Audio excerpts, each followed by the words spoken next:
space on Twitter that I support the genocide of Palestinians. I've never said that. Very bizarre, sick behavior from someone probably. Yehuda, just like Emrose actually has blood on her hands. So perpetuating a lie is disgusting. I know, she's horrible. I don't see what she says. She's about the idea. I agree, she's horrible. About the genocide.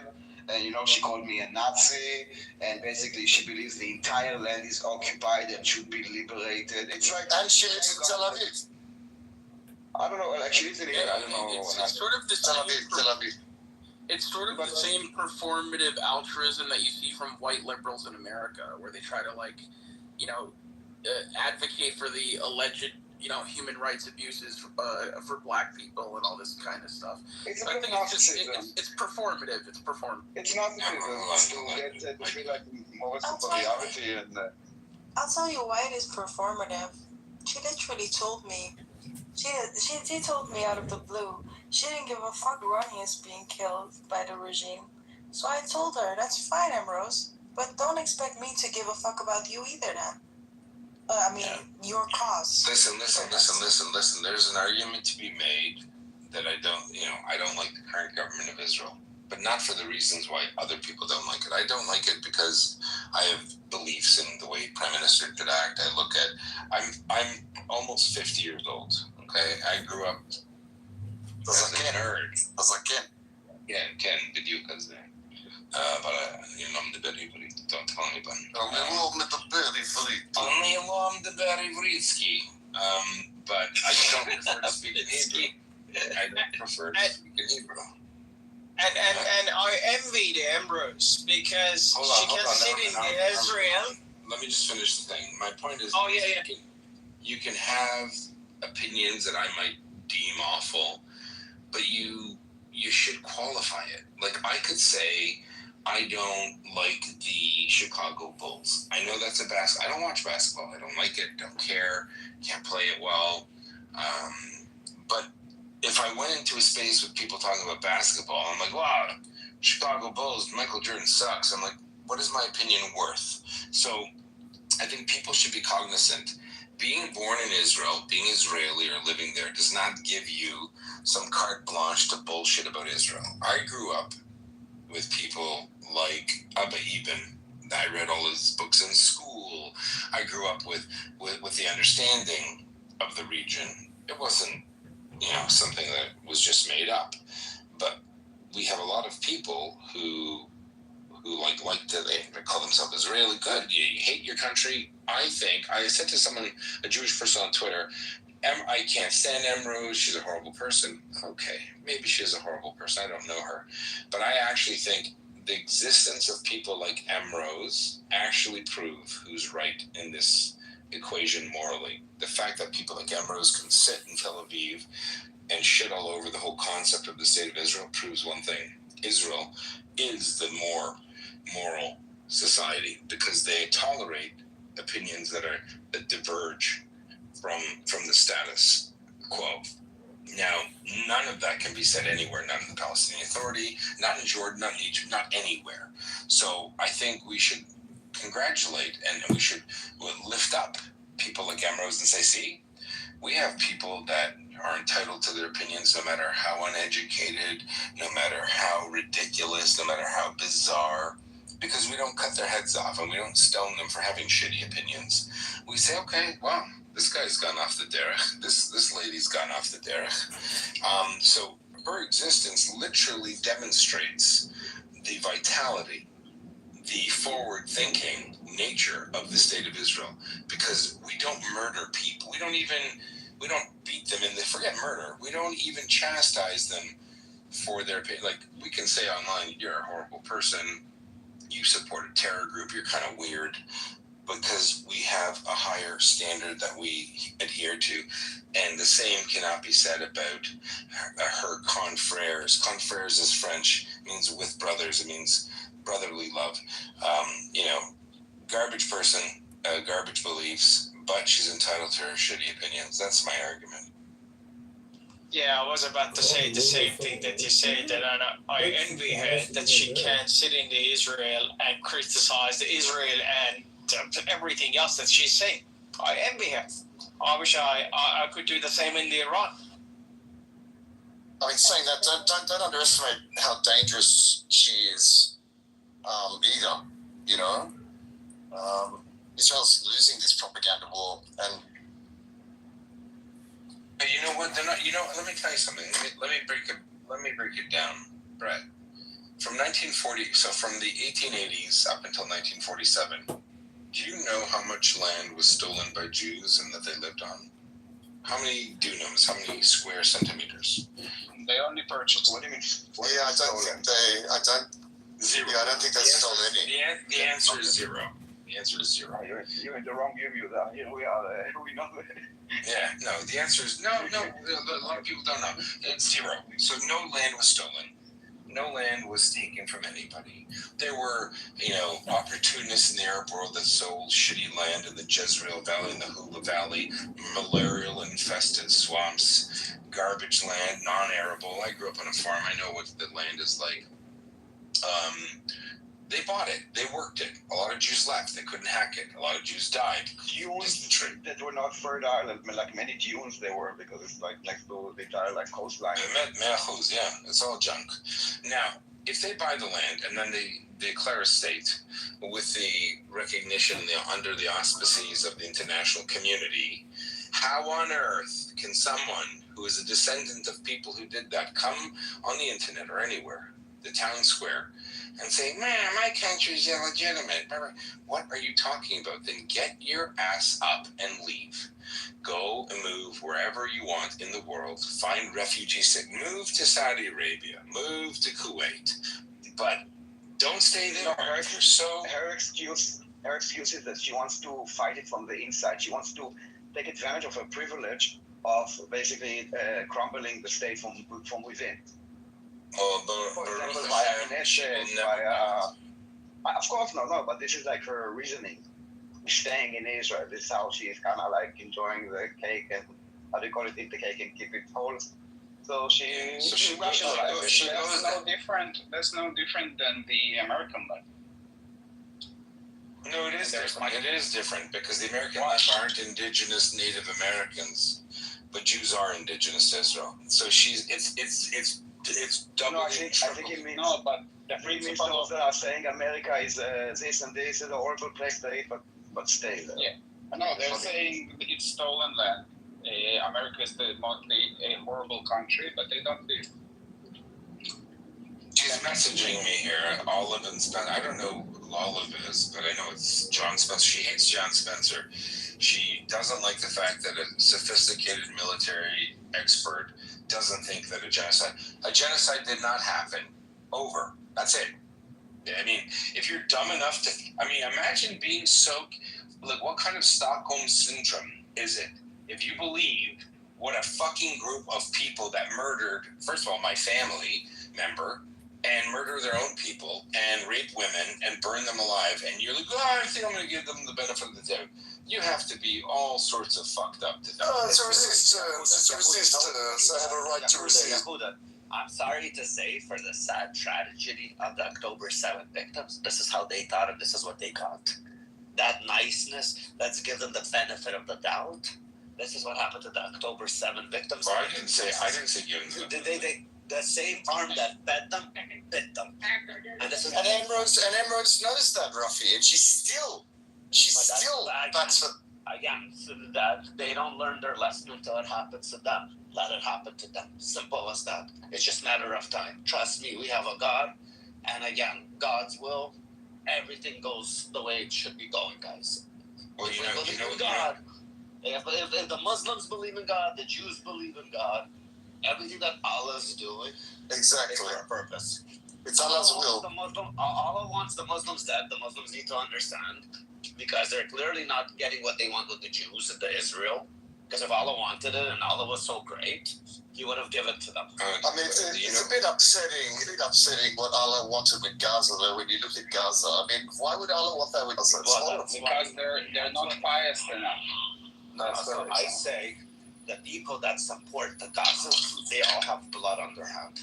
Every single person that pushes that resistance. Yes. That does a good job, resist, do this, do that. every single cocksucker has blood on their hands. Yes. Because you're basically, you're gonna go kill one fucking Jew, 10 Muslims are gonna die. You know this is what's gonna happen. So what are you fucking pushing for your propaganda war? I would respect him if she went and armed herself and went up against the EDF. I would respect her more instead of pushing other people's children to resist against the occupying army. I mean, Excuse me, Brett. How can she go down to Dizengoff and have a cafe chocolate mochaccino if she did that? That's ridiculous, Brett. You're not. That's true. I'm sorry. I apologize. They can do whatever they want. Do you think God wants everyone Pardon? Do you think God wants everyone dead, or do you think God wants peace? God wants peace, and God don't want Israel. Hold on. That's God wants peace, but when you push a resistance is violence. And violence is not what God wants. That's not resistance. So I said this to Rachel yesterday. So you're going to try to sacrifice a goat? Yeah. Okay. Enough with the goat and Ben Gavir. You can blame. You know who you can blame for Ben Gavir? Emrose. People like Emrose. Are you going to justify those actions? Are you listening? Do you speak English? Am I speaking? I hear you well enough. I hear you on X all of the time. All right. So come on, guys. Brendan will come back in the room if we keep doing that. Just one at a time. Just one at a time, please. What I'm saying to you is the same terrorist supporters blame terrorism on Israel, saying if Israel didn't exist, there'd be no Hamas. Oh wow! So if Jews don't live, Hamas wouldn't exist. Well, that's not a tenable equation. Okay, That's actually the equation. Yeah, that is the equation. Like what people don't understand. If you don't understand the Jewish experience in the Arab world, you have no business speaking. You should shut the fuck up. Honestly, there is no Jew experience in the Arab world. No, the They're Jewish just an experience outsider. previously. Okay, No, you understand? Yeah. No, So when Jews lived in the Arab world, the treatment that Jews always had was obedience, is one of subservience. It wasn't one of... Jews don't belong in Arab world. Who's talking? Why are you... I'm talking. You're not talking. No, I'm talking. Yeah, I'm talking. Yeah, I congratulate. Yeah. You will be quiet. What do you mean Jews do not belong in the Arab world? What makes you think that Israel is in the Arab world? Hold on. Look, we're not engaging with her right now. Like, you don't land her plane. I'm gonna teach her how Allah does it. She opens up her fucking mic. I will treat her like Allah would treat a woman. So it's fine. You don't finish your fucking sentence. I'm sorry, but you were interrupted. After that, YOLO will go and she'll talk. She's not gonna tell me she's talking in my fucking room. Thank you. Yeah, so for the Jewish experience in the Arab world, if one wants to understand the condition that Israel faces today, you have to understand the experience of the Jews, of the Mizrahim, and, the Sephardim. Jews have always been, we've been very careful to not go too far, not be too loud, God forbid. But the difference is this. In the Christian world, Europe, Christian Europe did stuff. There was an emancipation, things changed. Humanity flourished. The Enlightenment occurred. Science progressed. Now, unfortunately, in other parts of the world, that did not happen. So it's very bizarre and rich for someone to talk about the golden age of Al-Andalus. Cool story. There's no similarity in the Middle East 100 years ago, 50 years ago, today. And so if you want to brag about the fact that Jews were subjugated in the Arab world as if that's a fucking win for you. It's not a win for you. That's why these countries can't produce a light bulb. Now, they have oil. That's how they get things, because they have things in the ground that other people dug up for them and processed. The Germans, the French, the Americans, the British. So I think you should kind of stay in your lane, be very happy you're sitting on oil, but you're not someone special. You haven't done anything. You haven't contributed to the advancement of humanity.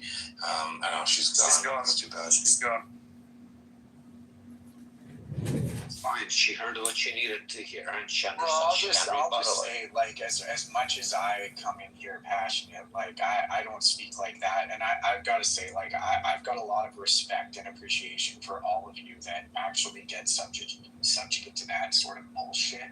on a regular basis. Like, I hear people come into these rooms and try to think like they know what the fuck's going on.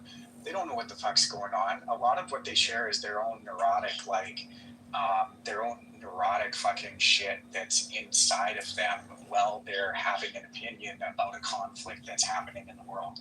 And that's what we just heard, was a person's own neurotic shit come out in their opinion about a conflict that's happening in the globe. And so I just had to take that time to say, whoever was speaking before had no idea what the heck they're talking about anyways. And I can't believe how often you all have to listen to people that know fucking nothing about the conflict, fucking nothing about the cultures, and all that you have to hear is their own neurotic fucking bullshit come out of their phone. That's 99.9% of people. I'm just curious who you were reframing that to. Was that towards YOLO? No, YOLO. Oh, got it. No, absolutely not. Yehuda, by the way, it's actually an honor to be able to speak with you. I listened to you quite a bit since the conflict ever started, and even I was paying attention to Ukraine as well, and you were quite prominent in those rooms. I enjoy listening to you speak. I just want you to know so much. I appreciate it. No, I'm new to Clubhouse, and I'm happy to be here. Rafi, you're a great moderator. Glow, Daniel, Brett, some really nice people here. I like it better than Twitter. Twitter has turned into like a real cesspool. Clubhouse turns into a cesspool. People move to Twitter, so Clubhouse was once a cesspool. Everybody moved to Twitter. Now I'm noticing a lot of people but I noticed Twitter back to Club. Yeah, and I wasn't on Club. I made an account a couple of years ago. One of the volunteers told me to, and we did a space, and then I never logged in again. But I mean, in Twitter, it's like now it's like I'm talking to people who are like, no, I'm pretty sure Jews drink the blood of babies, and it's like the level of stupidity is so high that you can't really. YouTube, you need to know that this is a social audio space of a politician and a journalist. Statements like that, they're referring to other platforms. Nobody made that statement in an affirmative. And I appreciate that. So if I have to appeal this video, please watch and listen to the full context of the conversation. The actual person for who he is, attack them with points. Again, you're gonna act stupid, disrupt the stage, you're out. Simple as that. This is a fucking normal conversation for grown-ass people. You guys want to be retarded? Have retarded conversations. This is not part of it. Can we discuss Epstein? May we discuss? Point is making an appearance. Cappuccino has arrived. Hi, everybody. I was surprised because at first, for the first 30 minutes, I didn't know, believe it or not, didn't know what side you were on because you were so cool with everybody. And I thought that actually says a lot about you and your ability to moderate. So I normally have, because of the years I got online in 2022, and I kind of lost my patience for people that were ridiculous, you know? No, all the rooms became echo chambers on Clubhouse, and it became fucking fair enough. to listen to. Fair enough. No, but I mean, like, I was trying to be nice because I thought Buttercup was your friend or something. No, I moderate up for a reason why I want the other side to feel safe to come in, so they. Well, and I noticed that. I noticed that after, but the point is, every time I made a point, I was told that my point was too old. Okay, so you want to talk about a conflict that isn't 5 days old, right? It's 100 years old, you know, and that the person didn't want to do it. But the fact that you let her speak, I thought I wouldn't have let her spoke that long, but I think you're a better man than I am, right? But I think it's instructive for the audience. I think if the audience is listening, that's really good because she kind of hangs herself with the rope, right? Yeah, listen, I don't let her land her plane at the end of the day. So no, it's totally cool. But what I was saying about the situation of Jews of the Arab world, like I grew up with a family member who's married into a Lebanese family in New York. Okay, Lebanese Jews, and the great uncle of mine, I mean, he was much older than his wife, and he was quite old. And I remember at Pesach, he would always talk about his experiences and how his dad was kidnapped during the civil war in Lebanon. And he's a religious Jewish guy, like a Mizrahi religious Jewish guy, not like a black hat guy, but he was, you know, he bought his own synagogue, like he endowed a synagogue in his own name. A very classy guy. And every Pesach, you know, he would listen, you know, Cholamoid Pesach, he would listen to Lebanese music from the 60s, and he would almost not cry, but pine. He would be very reminiscent of how beautiful Beirut was for Jews back then. And I always thought to myself, why do you even care, right? Like, why would you? But for him, that was his history. That was his past. And so when this individual came up and said Jews don't belong in the Arab world, it's like, are you sure? Because I think her attitude doesn't belong in the Arab world, right? Jews are an integral part. Well, like the Britney Spears of Egypt in the 30s and 40s was a Jewish woman. You know what I mean? Like the Jews are a part of that world, and yet now we're told that we're, colonial, invaders from Norway or something, and it's just so bizarre to me. Anyway, you know what? I've got a question for you because I've been listening to you for so long. I've always paid attention to his connection with like these autocratic dictators like Russia, China. Iran, North Korea, and it seems like they're all working together, right? Like the IRGC, Xi Jinping, 100%. Vladimir Putin. Okay, cool. So it's just interesting, like over the course of years since the conflict, how well their propaganda machine has actually taken place in the minds of people that we have to listen to. So I just was curious about your thoughts. If you saw that connection, obviously you do. I'll just be quiet now. Thanks for being here. I've learned a lot from you over the years. Thanks so much. I appreciate it. I didn't know I was doing that. I appreciate the compliment. Yeah, no, my angle is this. I'm an Italian Jew that grew up in Canada, with Mizrahi roots and North African roots, and I got a really cool experience. Like, I was a kind of person that growing up, the Jews I grew up with didn't even know what Sephardi or Mizrahi Jews were, so I was kind of like, an honorary, Ashki, and I kind of learned to appreciate the other side. So in my mind, I always thought, look at the other side, right? Like, imagine you're in their shoes. What would you think? What would you say? And why would you think it, right? So that's what gave me kind of an openness to understand the Arab side of the conflict, right? But when it comes to anti-Semitism, if you study the history of it in the last 150 years, what a lot of people aren't aware of is one of the most telling, hallmarks of anti-Semitism originated in Tsarist Russia in the late 1800s, and it originated with a false document called the Protocols of the Elders of Zion. And it was created by the Tsarist secret police of the King of Russia. And it was literally plagiarized from a French novel that talked about a group of people trying to take over the world. Now, the French novel had nothing to do with Jews, but it was a fiction book, like Lord of the Rings or something. But the Russians turned it into a manifesto, and they swapped out the antagonist for Jews, and they pushed it. Now, they did it to subjugate their own population, to make people feel the reason why they're starving to death is because the Jews, not because the Tsarist Russians were taxing their people to death.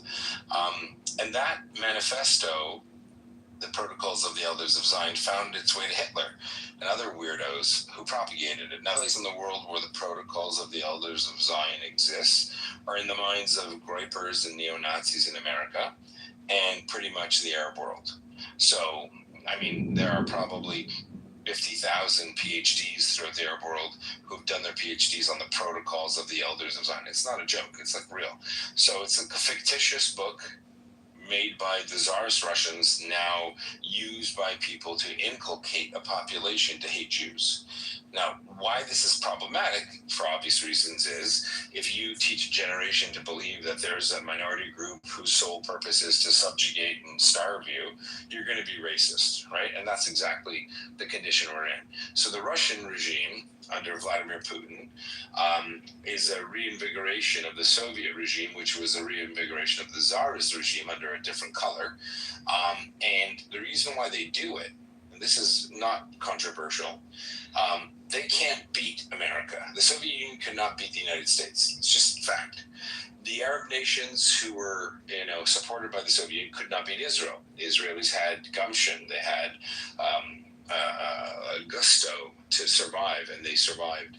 So what they decided in the 60s, around 61, 62, 63, 64, that we can destroy them by destroying their societies. We're going to tell their societies, we're going to put information out that, America is a drug haven and a really immoral society, that the Soviet Union is a family-based thing, And that's their goal. Their goal is to destroy the West internally by promoting people like Emrose, by promoting people who say dumb stuff about the West. The West isn't perfect.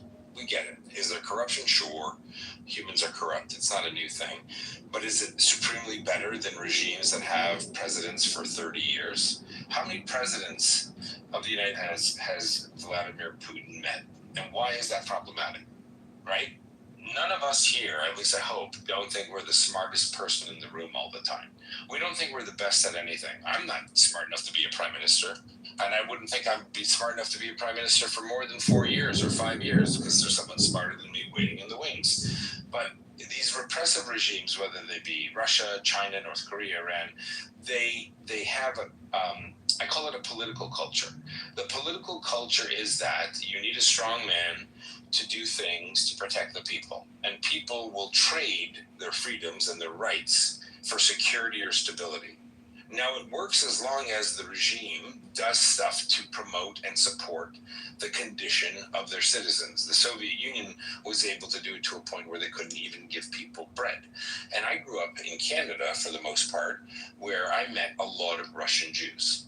And there was a grand total of 0 Russian Jews who said, oh my God, I wish, I can't wait to go back to Moscow or St. Petersburg one day. Life was so grand. You know, they might appreciate Tchaikovsky, Nutcracker, fucking ballets and art, but there's no way that they wanted to go back there because it was palpably a shithole compared to the West, right? And this is something that the champagne socialists don't understand. They think, oh my God, it's equality, down with the bourgeoisie and blah, blah, blah. None of it's true. And so I once, and I'll land with this, I once had an occasion to speak with a friend of mine who was a girl, and I met her, and I thought she was pretty, and then we had a big argument on the first date, and I said to her, well, socialism isn't bad. What I mean by socialism, I meant like social medicine, insurance, stuff like that. But being a Russian Jewess, she was like, no, it's horrible. My family has suffered immeasurably by communism. And I learned to appreciate the fact that the root of all anti-Semitism in the modern world, for whatever reason, has come from Russia. It's come from Moscow. And they've pushed it through everywhere. And I'll add one thing.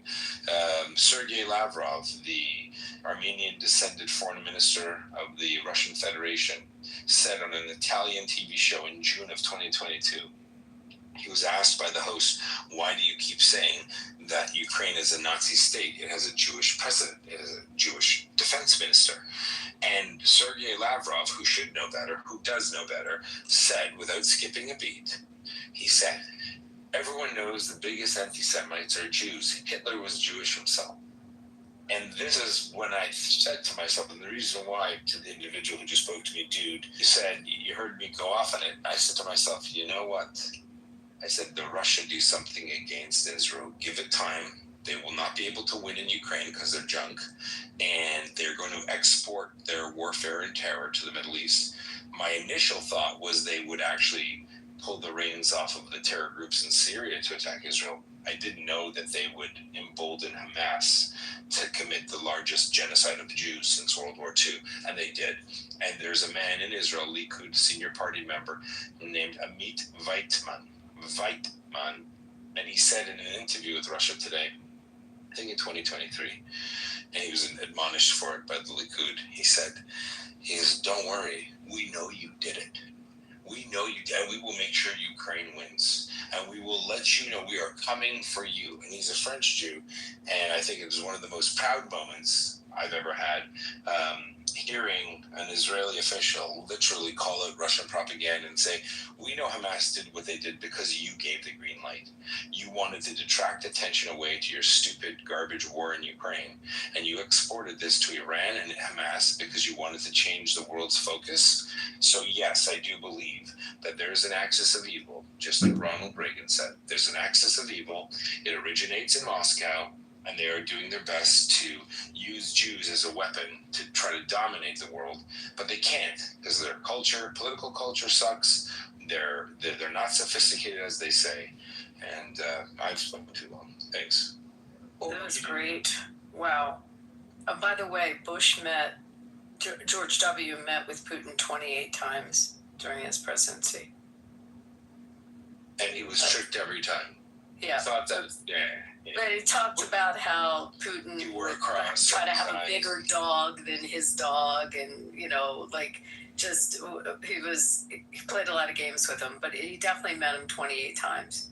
He makes a point when he does speeches now to talk about it. But it's so great what you just said. I mean, and you think about the Bolsheviks and how Lenin kind of created them through the Mensheviks, and Hitler basically did the same thing through the Full Society, and the Muslim Brotherhood is taking the same kind of this philosophy that they have through the Islamic communities and into Western societies and countries, and they're all using the same playbook. What's actually interesting? Bolshevism, Nazism, Muslim Brotherhood, they're all created and they're incepted in the same era. Yeah, I mean, there it is. Sorry, I gotta imagine. I'm new to Clubhouse. Someone said Yehuda's not Jewish. Okay. Sorry. What does that mean? Just ignore it. You just have some people that have nothing else to do but write odd things in chats. Oh, it's in chat. It's not to me. Okay, sorry. I didn't mean that. It's okay. They can come. But you're so spot on about it. But in those philosophies are all similar. They're all birthed around the same time. The philosophy, though, is that you supported Donald Trump, and he's heavily influenced from a philosopher out of Russia. Actually, Alexander Dugin has probably manipulated Donald Trump quite a bit, and a lot of MAGA folks, if you actually look into his philosophy. So, how do you know Trump is? Alexander Dugin wanted Donald Trump to win. Has Trump quoted him? Has Trump said that? No, he hasn't. Where's that come from? I didn't know that. In other words, Donald Trump has directly repeated things that Alexander Dugin has put forth. Has he mentioned his name? I don't think so. Name, not that obvious. So, dude, listen. Alexander Dugin is a horrible human being. I agree with you 100%. However, even with Putin, Alexander Dugin is like a Tucker Carlson to him. So, I get it. I think that a broken clock is right twice a day. I don't think that. I mean, listen. I'm more concerned about people around Trump like J.D. Vance and the people that don't like J.D. Vance himself. I think that's problematic, but I'm not sure. I agree with you. Alexander Dugin's super bad.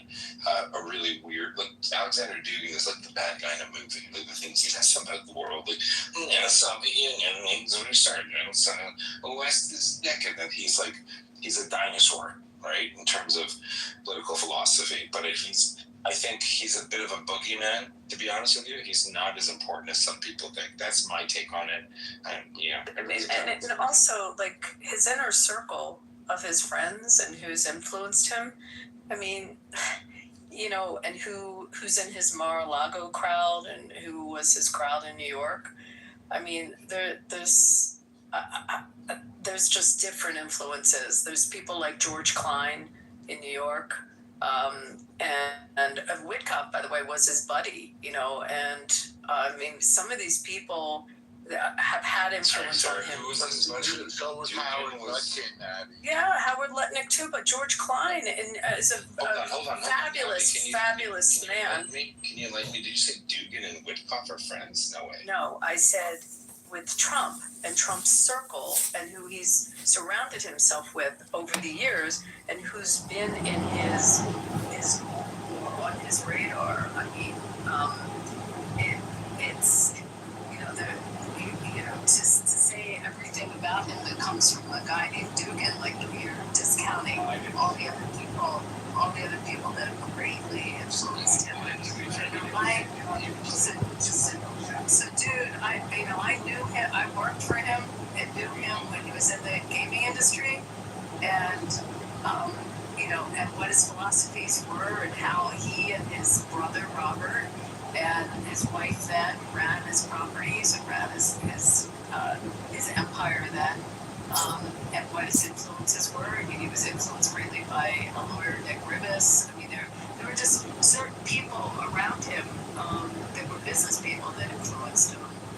also from the New York real estate world, but I don't think it's that deep that you can ascribe it to a philosopher that that he's so reliant on. I just don't think that's the case. I would say reliant. I would just say like how would it directly indirectly influence? And yeah, I think that like let's not act like my guys were questions. I'm saying there's an emphasis on I took interest to somebody traveled to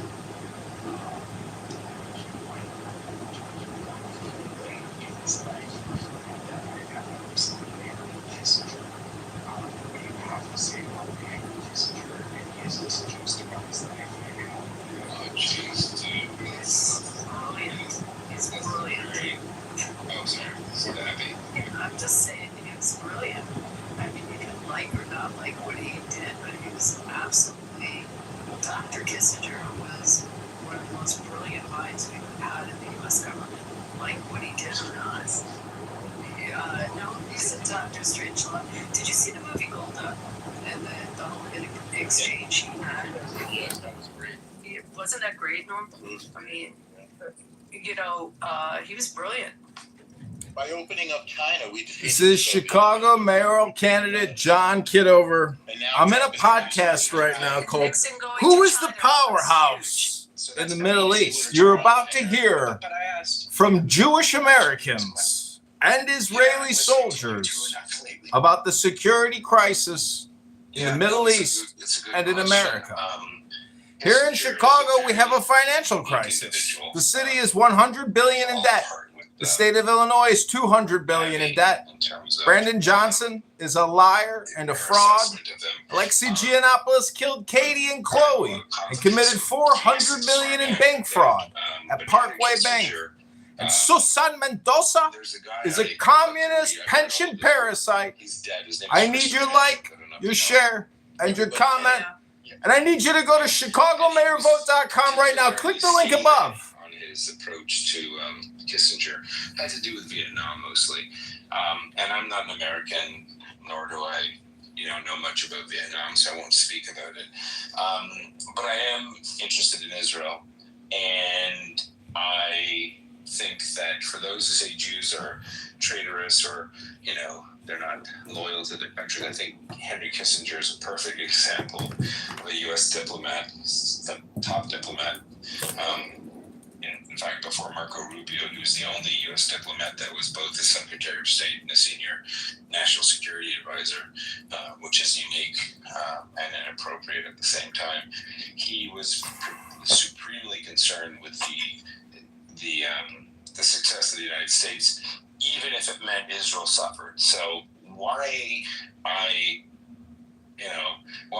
Kissinger is interesting to me, and again, I can't speak to anything about Vietnam. I literally I have to put on the AC. We got this Chicago heat wave. It's so racist. When it comes to Israel in '73, the heat can be racist. Is a great documentary. I think it's called "The 50 Years War: Arabs in Israel in the 50 Years War."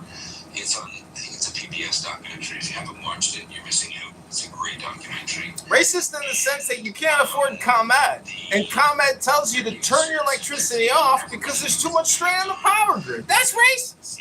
Reporters and whatnot, and then they interview Kissinger, and so basically, Kissinger was quite a fortune teller. He knew that the only way the Egyptians would ever make peace with Israel is if the Egyptians had some kind of Pyrrhic victory, some tangential, success, and that would placate them in order they could make. That's exactly correct. And they interviewed Marvin Kalb, K-A-L-B, which he was a well-known advisor in times, right? Yeah, it means dog, but anyway, it's kind of awkward. And then, in Hebrew, in Arabic, sorry, Kalb. Anyway, I know he's not an Arab, it's just funny because it was an Arab-Israeli conflict. So Marvin Kalb was interviewed by the producers, and he said, and Henry Kissinger said, when Israel needs to get its nose bloodied, and then I think they interviewed someone else who said the same thing, and then they interviewed Kissinger, and he goes, I never said Israel needs to get its nose bloodied, and he did. effective communicator. But he knew that if, in fact, Egypt could declare some form of victory in the Suez, that would, allow. Sorry, well, no, after the Suez Canal, when the Egyptians crossed. 73 with, yeah, they didn't have a. I'm talking about 73 when they crossed the Suez Canal with the fire hoses. That was not a victory in the Suez, it's a victory in the Sinai. You trying to fact correct him is hilarious. Yeah. The Suez Canal. The Suez Canal was the demarcation line between Israel and Egypt. So when the Egyptians crossed the Suez Canal, quote unquote, into the Sinai, that was the victory in Egypt. That's all. I didn't want people to misunderstand me. No, I didn't misspeak. The Suez. When I say the Suez, I'm referring to the canal. I'm not talking about the city. I'm talking about the canal. So, as I said, he had the foresight to recognize the Egyptians needed some form of victory. So the crossing of the Suez, meaning the canal, because it's not a place. Well, there's Suez City, but that's not what we're talking about. This is what was required. When Golda Meir turned the heat up and said, if we do not get resupply whilst the Soviets resupply the Egyptians and Syrians, God forbid we deploy a nuclear weapon. And that's when the Americans turned the taps on, and Israeli losses were replenished by the Americans, and they moved forward. So, with respect to the Middle East only, again, I'm not even a lay reader of Southeast Asia, but with respect to the Middle East, Kissinger did get it right. And when I was older and I read his books, I realized just how much he hates them for for Vietnam and Asia.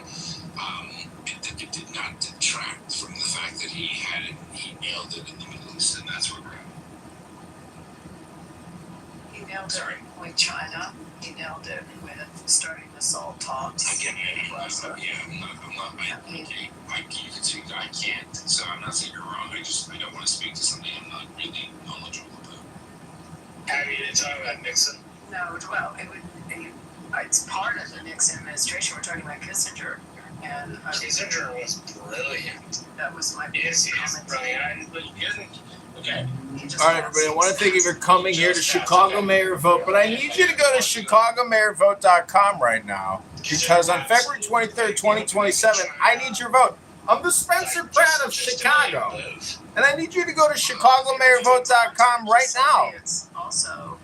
I need you to follow me on X at John Kitover _ I need you to follow me at Chicago Mayor Vote. That was a huge move. Thank you for listening to this brief 7-minute video. Like the video, share the video, and let's liberate Chicago. Day number 1. We're going to cut property taxes 25% at a minimum for all homeowners in Chicago through home rule and mayoral decree. We will liberate ourselves from the Chicago Teachers Union, a mafia parasite organization sucking at the blood of homeowners in Chicago with inadequate schools, horrible curriculum, and communist indoctrination. And then Ariel Sharon went behind them and encircled their third army. Just listen. Ariel Sharon went behind them.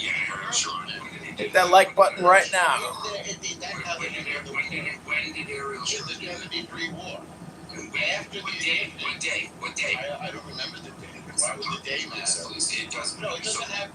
Wait, no, I'm going to finish what I have to say. You said you can't correct me. You don't know. I can correct you because you said you can do it. The Suez Canal is a one-way down to Egypt. The Egyptians crossed the Suez Canal. Yes, but they got encircled by Israel. Ellie, what was the name? Ellie, my name is Norma. But it says El. El Norma. Okay, well, it says EL. Sorry, I can't see so well. Forgive me. What was the name of the Israeli fortification they attacked after they crossed the Suez Canal? I don't know what you're talking about. I'm telling you what I'm correcting.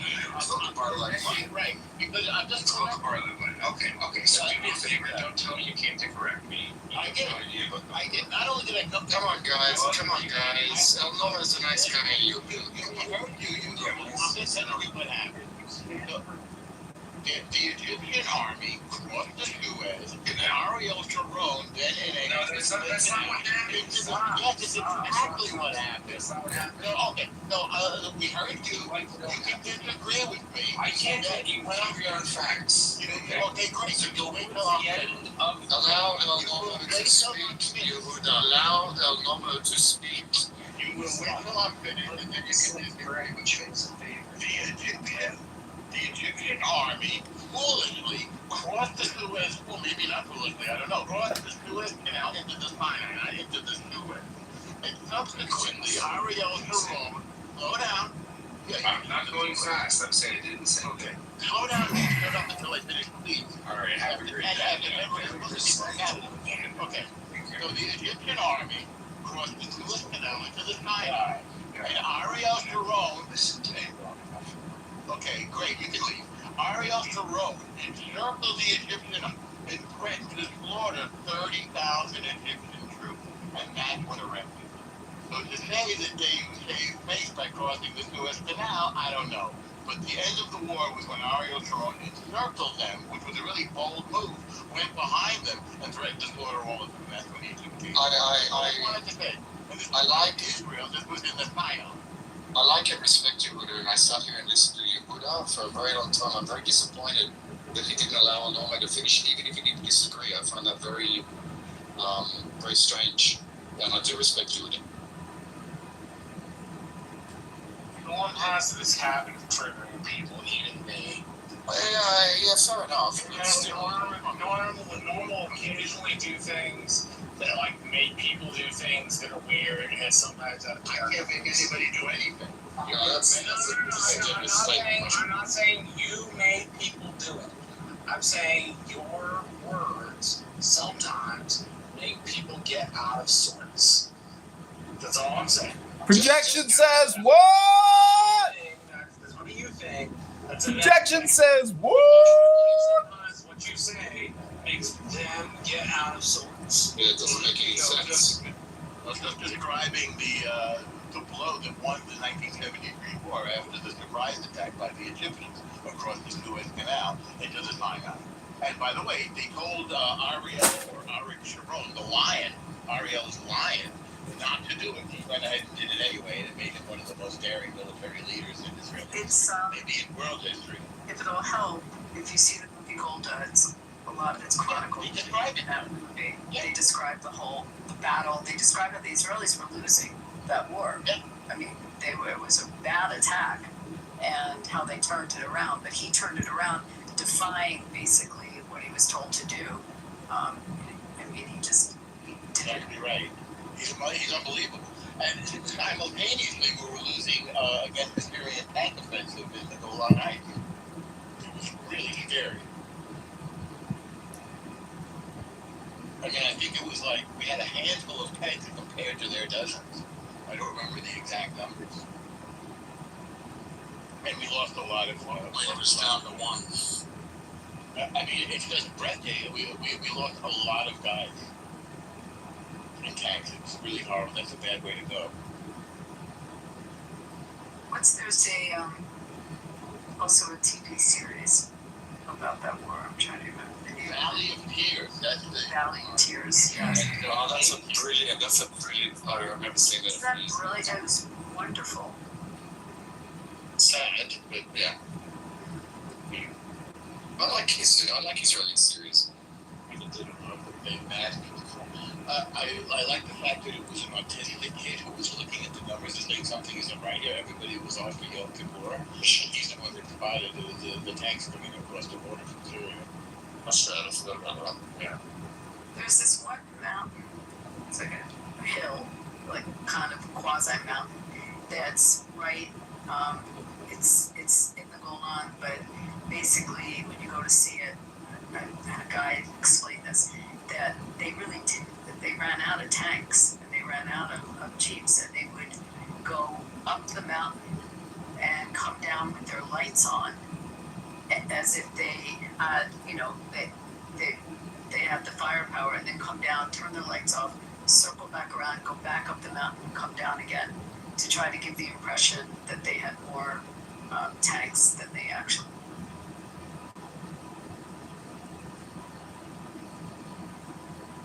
takes a lot of ingenuity to try to fool the Syrian. You got a show on the radio, guys Cassie. at me, and you don't even know what to say to them. You know, they're like the people who fought these wars, including kibbutz, like they didn't even have any real material, and they were just fighting for Israel out of pure love of Israel. It's just so moving. I erected a sukkah this year, I guess it was last year, with a guy who commanded a tank in the '67 war. And I was just so in awe of him. And he's from the kibbutz where, this is how we got to talking, he's from Adele's kibbutz. Oh. You're right. Yeah, exactly. And I showed a picture, he said, that's my kibbutz. I showed him a picture of Adele and I. And all I think about is that sukkah is a word in Russian, and when you erected one, I was like, okay, no. Wait, what's going on here? You did yet another Daniel move on me? What just happened? Abby, can you invite Yudav? Sure. Rafi, what is sukkah? Rafi, serious? I'm saying a sukkah. Yeah, Rafi, in Russian, what is sukkah? Sukkah? No, sukkah blood. Блядь, пиздец. Нет.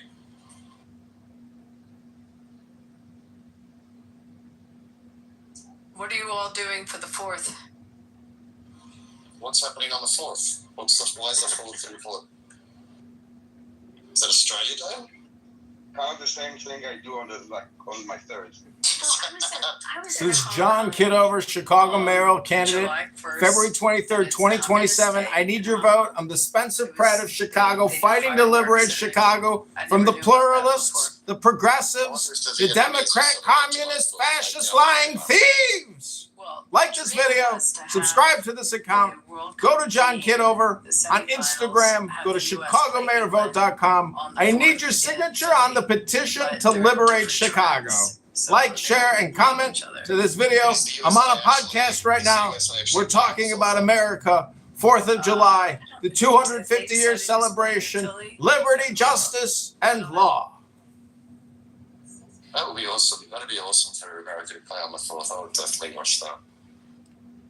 I don't think they're going to go any further regardless of who they play. I'm sorry to say it. I mean, they showed a lot of heart with the red card. I don't really understand the game enough. There's so much that is completely different than how we play sports. But they are, sorry, Abby. They're playing 7th of July against Belgium. Oh, not till the 7th? Yeah, 7th of July. I think they have a chance against Belgium. Who's playing on the 4th in Philly? What teams, do you know? Who are they playing? I didn't hear you, CJ. Who are they playing? Belgium. Oh, okay. Yeah, I think that's going to be a struggle. Tomorrow is... There's Saturday night. Sorry. There's a game in Philly Saturday. Tomorrow, Australia versus Egypt, guys. Come on. Hey, Brett, you know what's great? Okay. Egypt's out. Iran is out. Iraq is out. That only leaves England as the only Muslim country left. But Egypt's in. Australia. No, they're out. They're not going to. No, they're playing Australia. Yeah, but they can't win. Oh, thank you. I appreciate your confidence. No, Egypt can't win. Even if they win that game, I thought they couldn't progress. What are you talking about? It's the round of 32, dude. I thought it was Egypt's... No. Egypt's playing Australia. The winner goes through. Okay, work with me on the joke, okay? Sorry, dude. Australia and Egypt are not on 4th of July, by the way. No, tonight. Who's playing on... I could have sworn there's a game on the 4th at the link. Okay, there's 3 matches. Colombia against Ghana. That's all on 4th of July. Colombia against Ghana. So Ghana was just in Philly. So they're in Philly again, Ghana? 1 second. Because they were just there. They were buying cheesesteaks. Who? Kansas City. Okay, so they're in Kansas. So then... Morocco and Canada, Houston. Uruguay against against France in Philadelphia. Oh, France is back. So when they were there, they literally closed off streets. The fans were insane. The French fans, surrounding the hotel where the team was staying. It was really a lot of like pandemonium with them. So and aren't they ranked number 1 for this? They're not right. Go to ChicagoMayorVote.com. I want to thank you for listening. This is a 3-minute little podcast. Comment, like, share, and subscribe. I gotta put the AC on. It's too hot here in Chicago. The heat is racist. These are the top 3 that people can say because they have the best team. But now it's not like the Eagles. Whoever wins, go to the best team. Okay. It is doing very well. Can you get like 2 or 3? Yeah, Mbappe is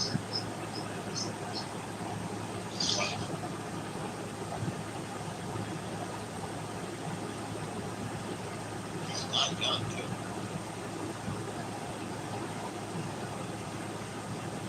Wait, so is England still in? He's in.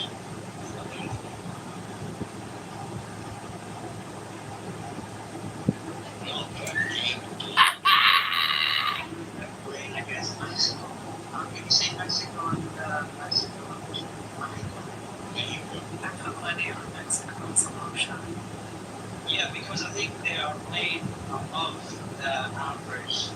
So I don't know how to say what their stadiums are like high. So it makes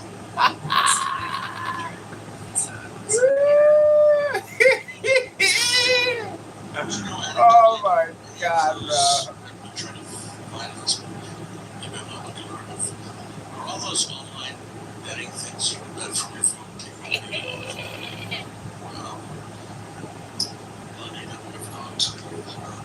Places in Vegas.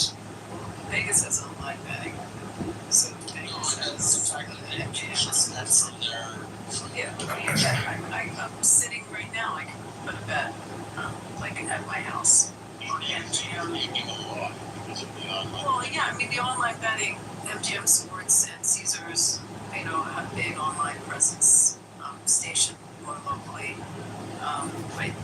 But there's lots of competitors if you're talking about FanDuels or DraftKings. And, yeah, that's what I was thinking. yeah, I mean it is. It's a lot of competition for the sports betting. I mean we had the monopoly for sports betting for so long. So it's legal in 30 some states. All states. No, it's not legal in all states. I thought I saw a commercial from one of those 2 companies that said legal in all 50 states. That's not that would be Calci, but not. No, I thought it was. No, sports betting is not legal in all the states. Why is that? Just because they just don't want it to be. I mean, do you know that lotteries are illegal in my state? It's in the Constitution. In our state constitution, you cannot have a lottery. Because they want to protect the gambling industry. Yes. And what do they revise the Constitution? This was the Constitution in place before. I don't know when it got put in the Constitution. Well, the industry, yeah, must have been. I know it's in our Constitution. Yes, interesting. Thank you. Learn something new every day. your cop is that allowed to bet. Well, we don't have a limitation with some. Dreidels. It's not there's no prohibition against it. Doesn't even founder usually. Which is weird because if people say it's haram in Muslim in Islam, but if I tell you how big the Arab market is for high rollers here, I mean, it's the top players. It's like communism. Rules for thee, but not for me. We have a Kitover again. She's the one that said she used to have more rentals on her lands. She's been trying to say it's really cool. It's hard. It's a little hard. Maybe I'm doing 50 party. It seems draconian. She could be right. She could be right. I mean, we might be wrong. That right, they just started to, and accept it.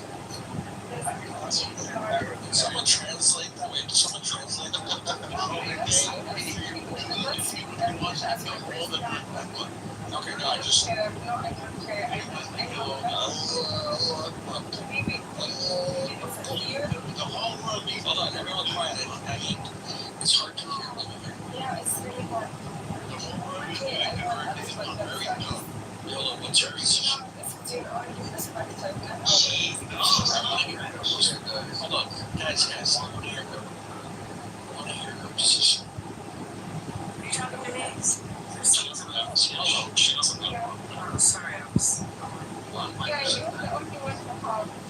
Yeah, you're the only one. You should like have everything you want. Like, just watch you and clap our hands to you. Yeah. This is what you want. Excuse me, what did she say? This is what you I don't know. Did she gamble too? Did you know? Ruffy kicked out. Yolo, did you gamble on the World Cup too?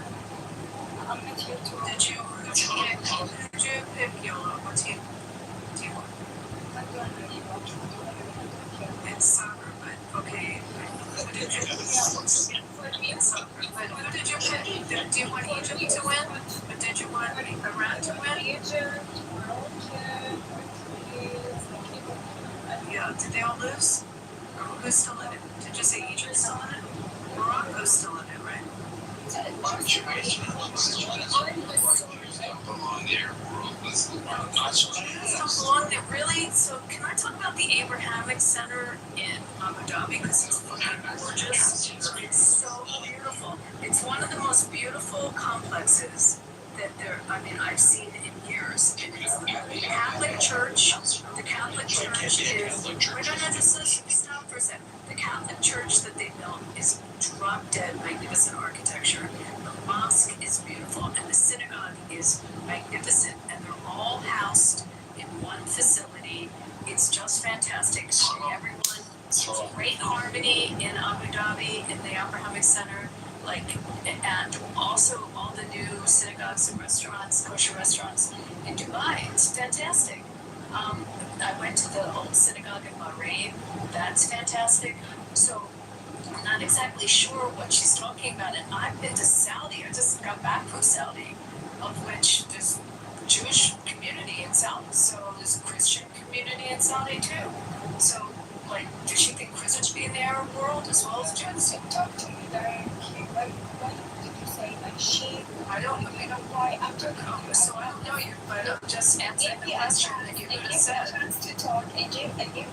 So YOLO, is that how I say your name? Yellow or yellow? Yellow or yellow? Yellow? So yellow. I've spent a lot of time as a Jew in Arab countries, and especially in the UAE, where they are really establishing a beautiful Jewish community and reviving it. Also in Saudi, what they've revived, and in Bahrain, which has been a multi. I don't visit. They live there. They do business. Great incubator companies, joint ventures. The country visiting and Do you respect the United States? Do you respect the U.S. when you're in the U.S.? Yes. Do you respect our laws? Yeah, of course. Respect our laws. So why would you think? Logo, do you think we don't? The rules of the U.S. Yeah, so why do you think that? So why do you think that I didn't respect the laws of Saudi or the UAE when I was there?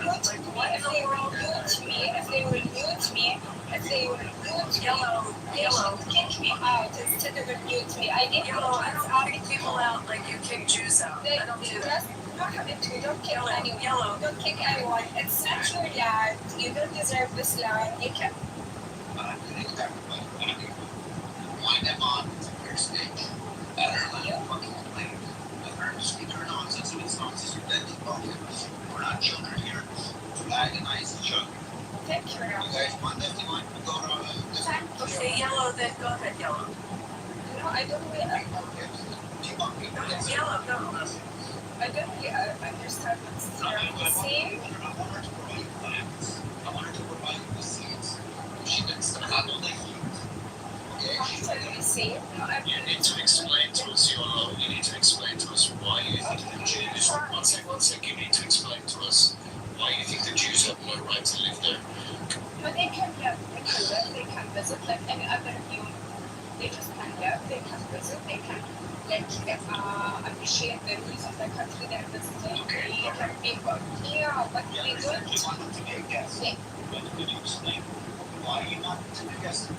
Like, why Yeah, can't they can be a guest. They're always welcome. If they're like sticking to the rule and everything, they're welcome. Like any other being else. What about Christians? What about Christians? Even Christians, especially Christians, especially Christians.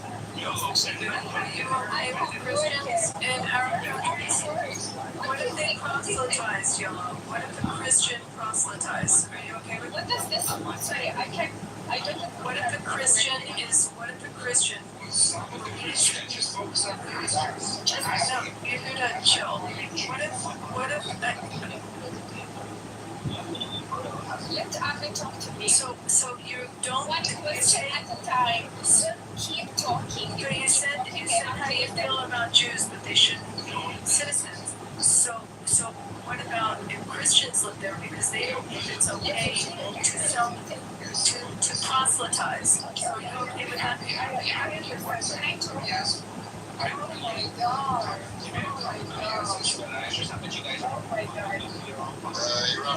Rafi, you're gonna have to lay down the law again because they're not getting it. Guys, 1 second, yeah, but 1 second. Give me a second. Guys, don't know.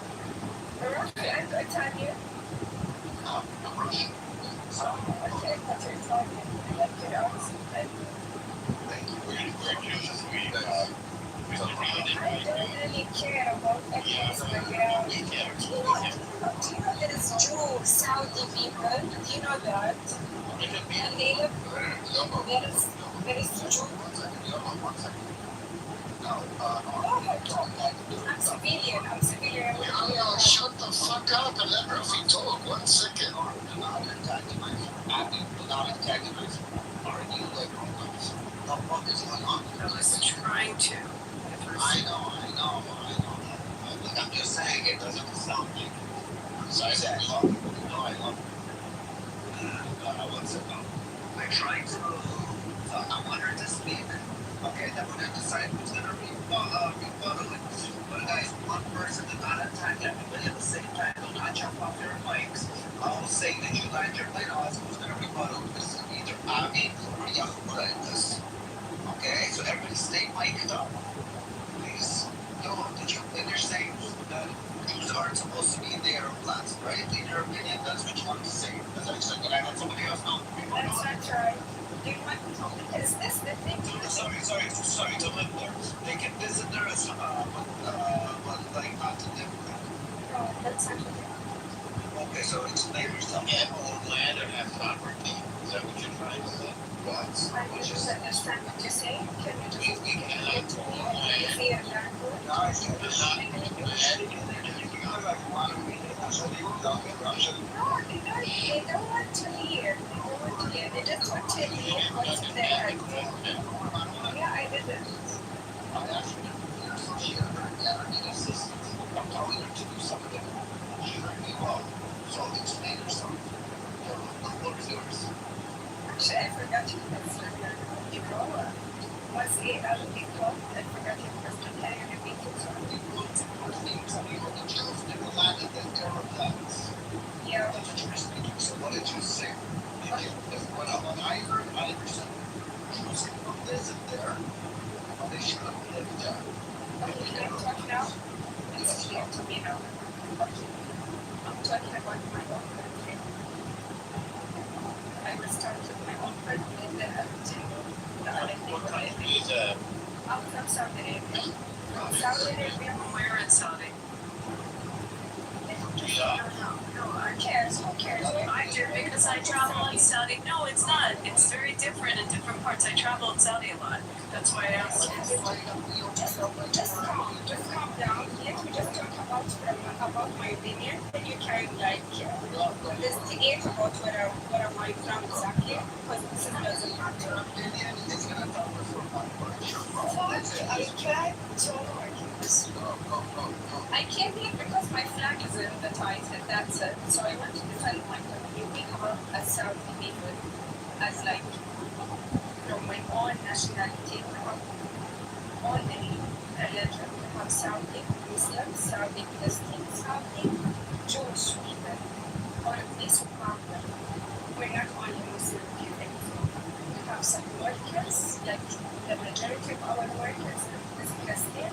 We believe in all the prophets from God. This is what Quran teaches us. And we respect all religions. What I was talking about is Palestine, not about my own country. And as I told you, like my dad's best friend is a Saudi from the south side of Saudi Arabia, very close to Yemen. And his Jewish Saudi is the closest friend of my dad. So we have all the religion thing that we don't accept. No, we don't accept them. I'm talking about that I want to accept Israel to take Palestine from the Palestinian people. That's what I want to do. If you want to attack me, I don't. May I speak to her not about that? So hold on. Let me speak to her about Saudi for a sec.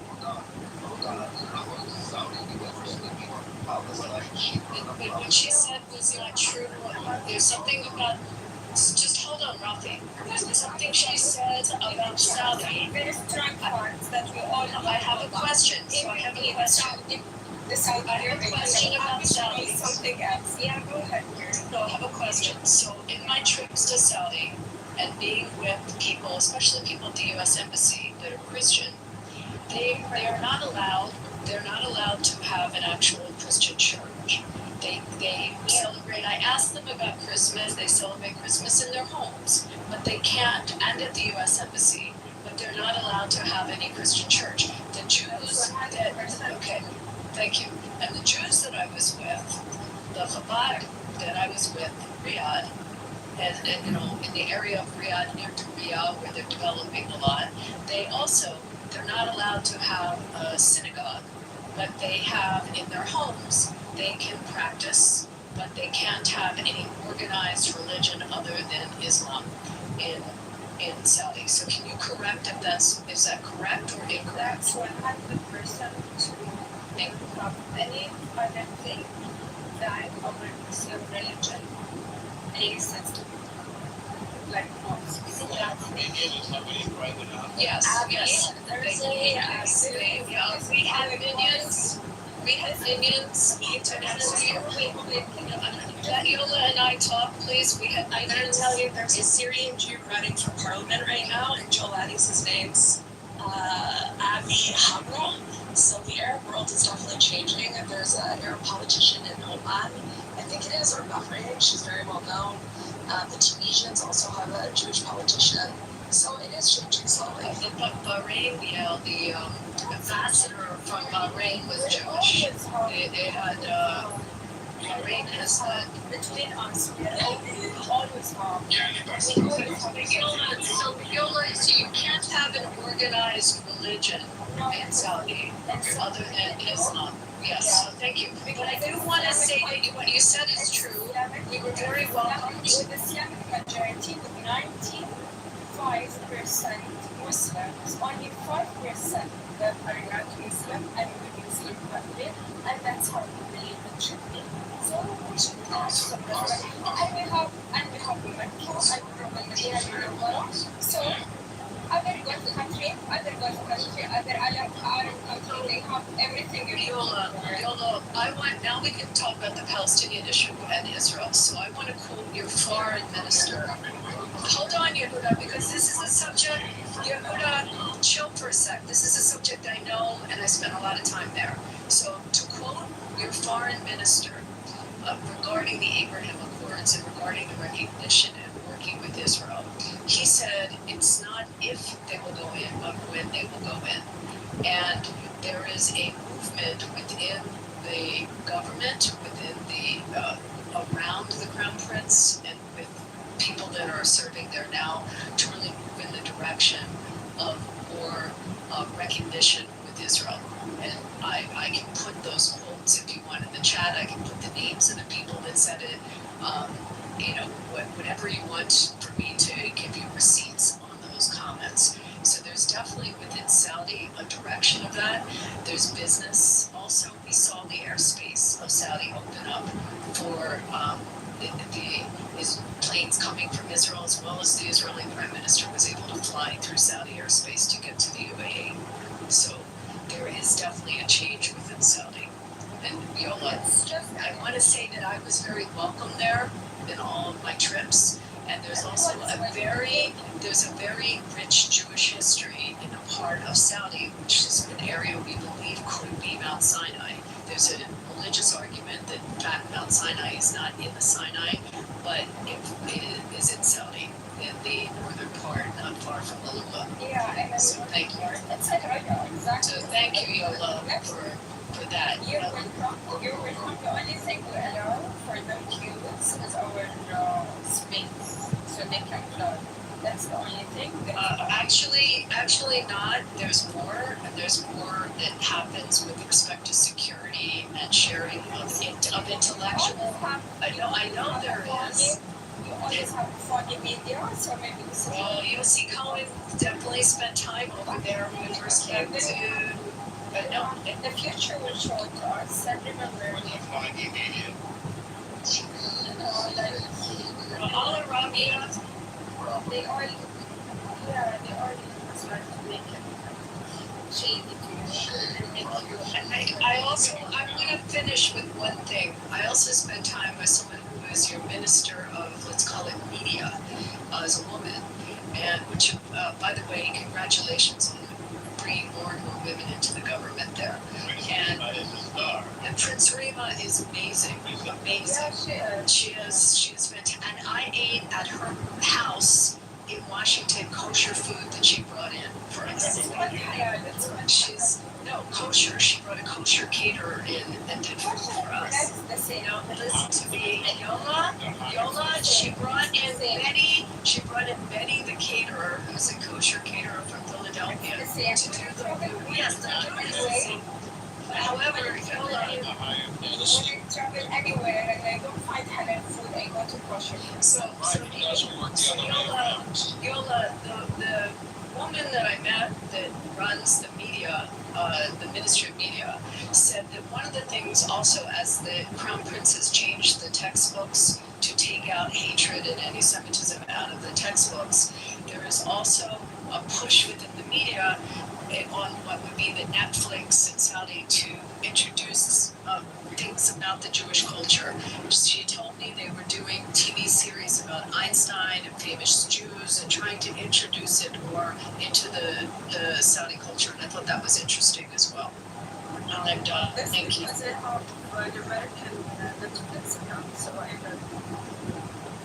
There was a purposeful move by them to change the narrative there. You have to be closer to the word. You have to change the name of our names.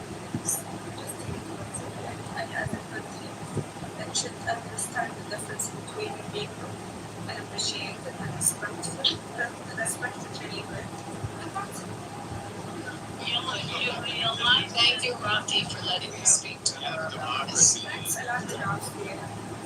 You realize that if you disrespect your non-Muslim guests, it's not called freedom of religion, right? I respect people. I should respect people. If you respect the non-Muslims, that's wrong. If you just, teach me about respect. Respect people anyway. Like even if they don't believe in any God, I don't care about their background. If they don't hurt me, they don't speak back to me, why should I do anything else?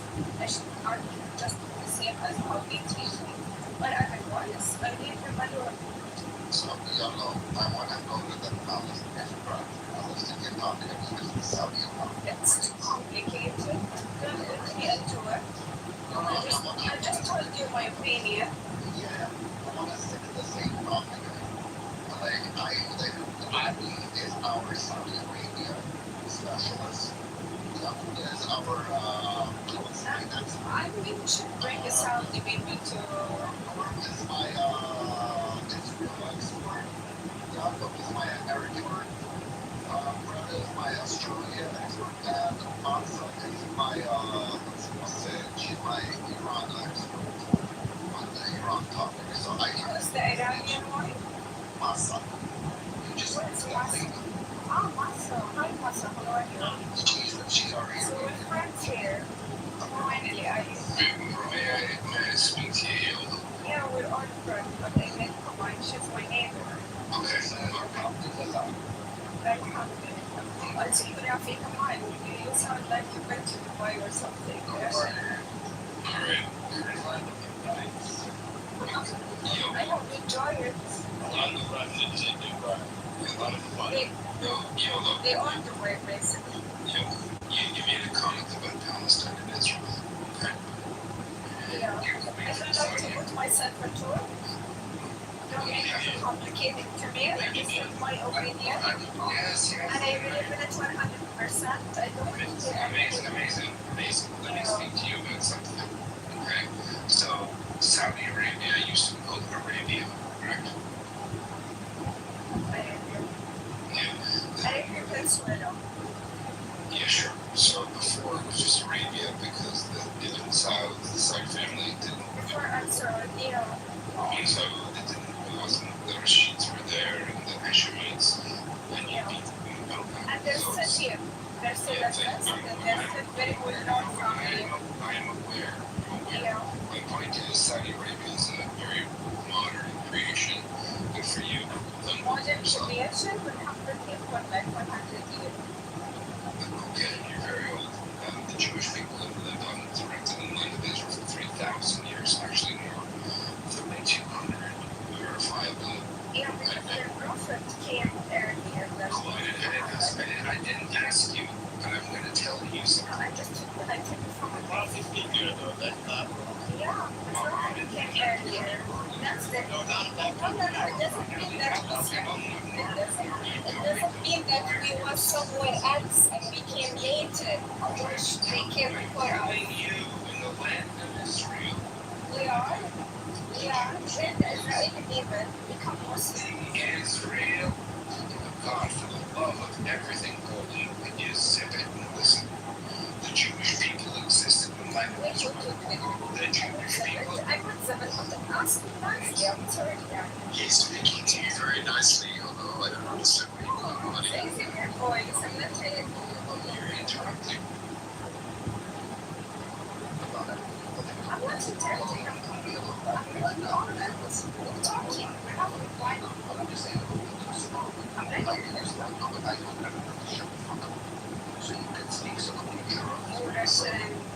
I know that so I respect it. I don't care about you. Who cares?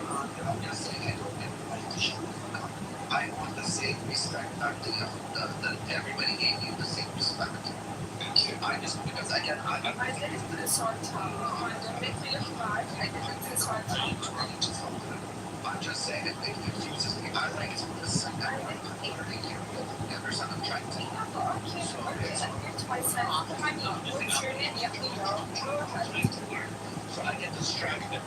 I don't have a attention span of a fish. So yeah, I don't care.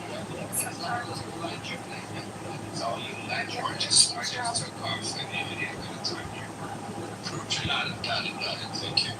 All right, so let me take off the Jewish hat and we put on the archaeological historical hat. Okay.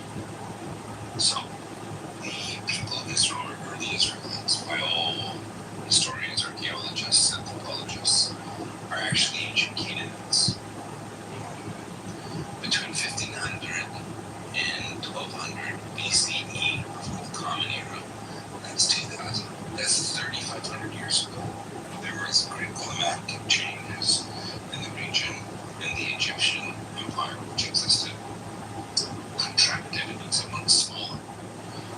And in that time frame, the disaffected Canaanites adopted a religion that was the J-West called the Tetragrammaton. Are you comfortable saying the four-letter word of God? Can you say it for us? On what side? Okay, so please don't just say it. Should the J-West, I'll call it the J-West code developed. This is not a religious conversation. That's J-West is not the word. So the point is, this group of people existed. They flourished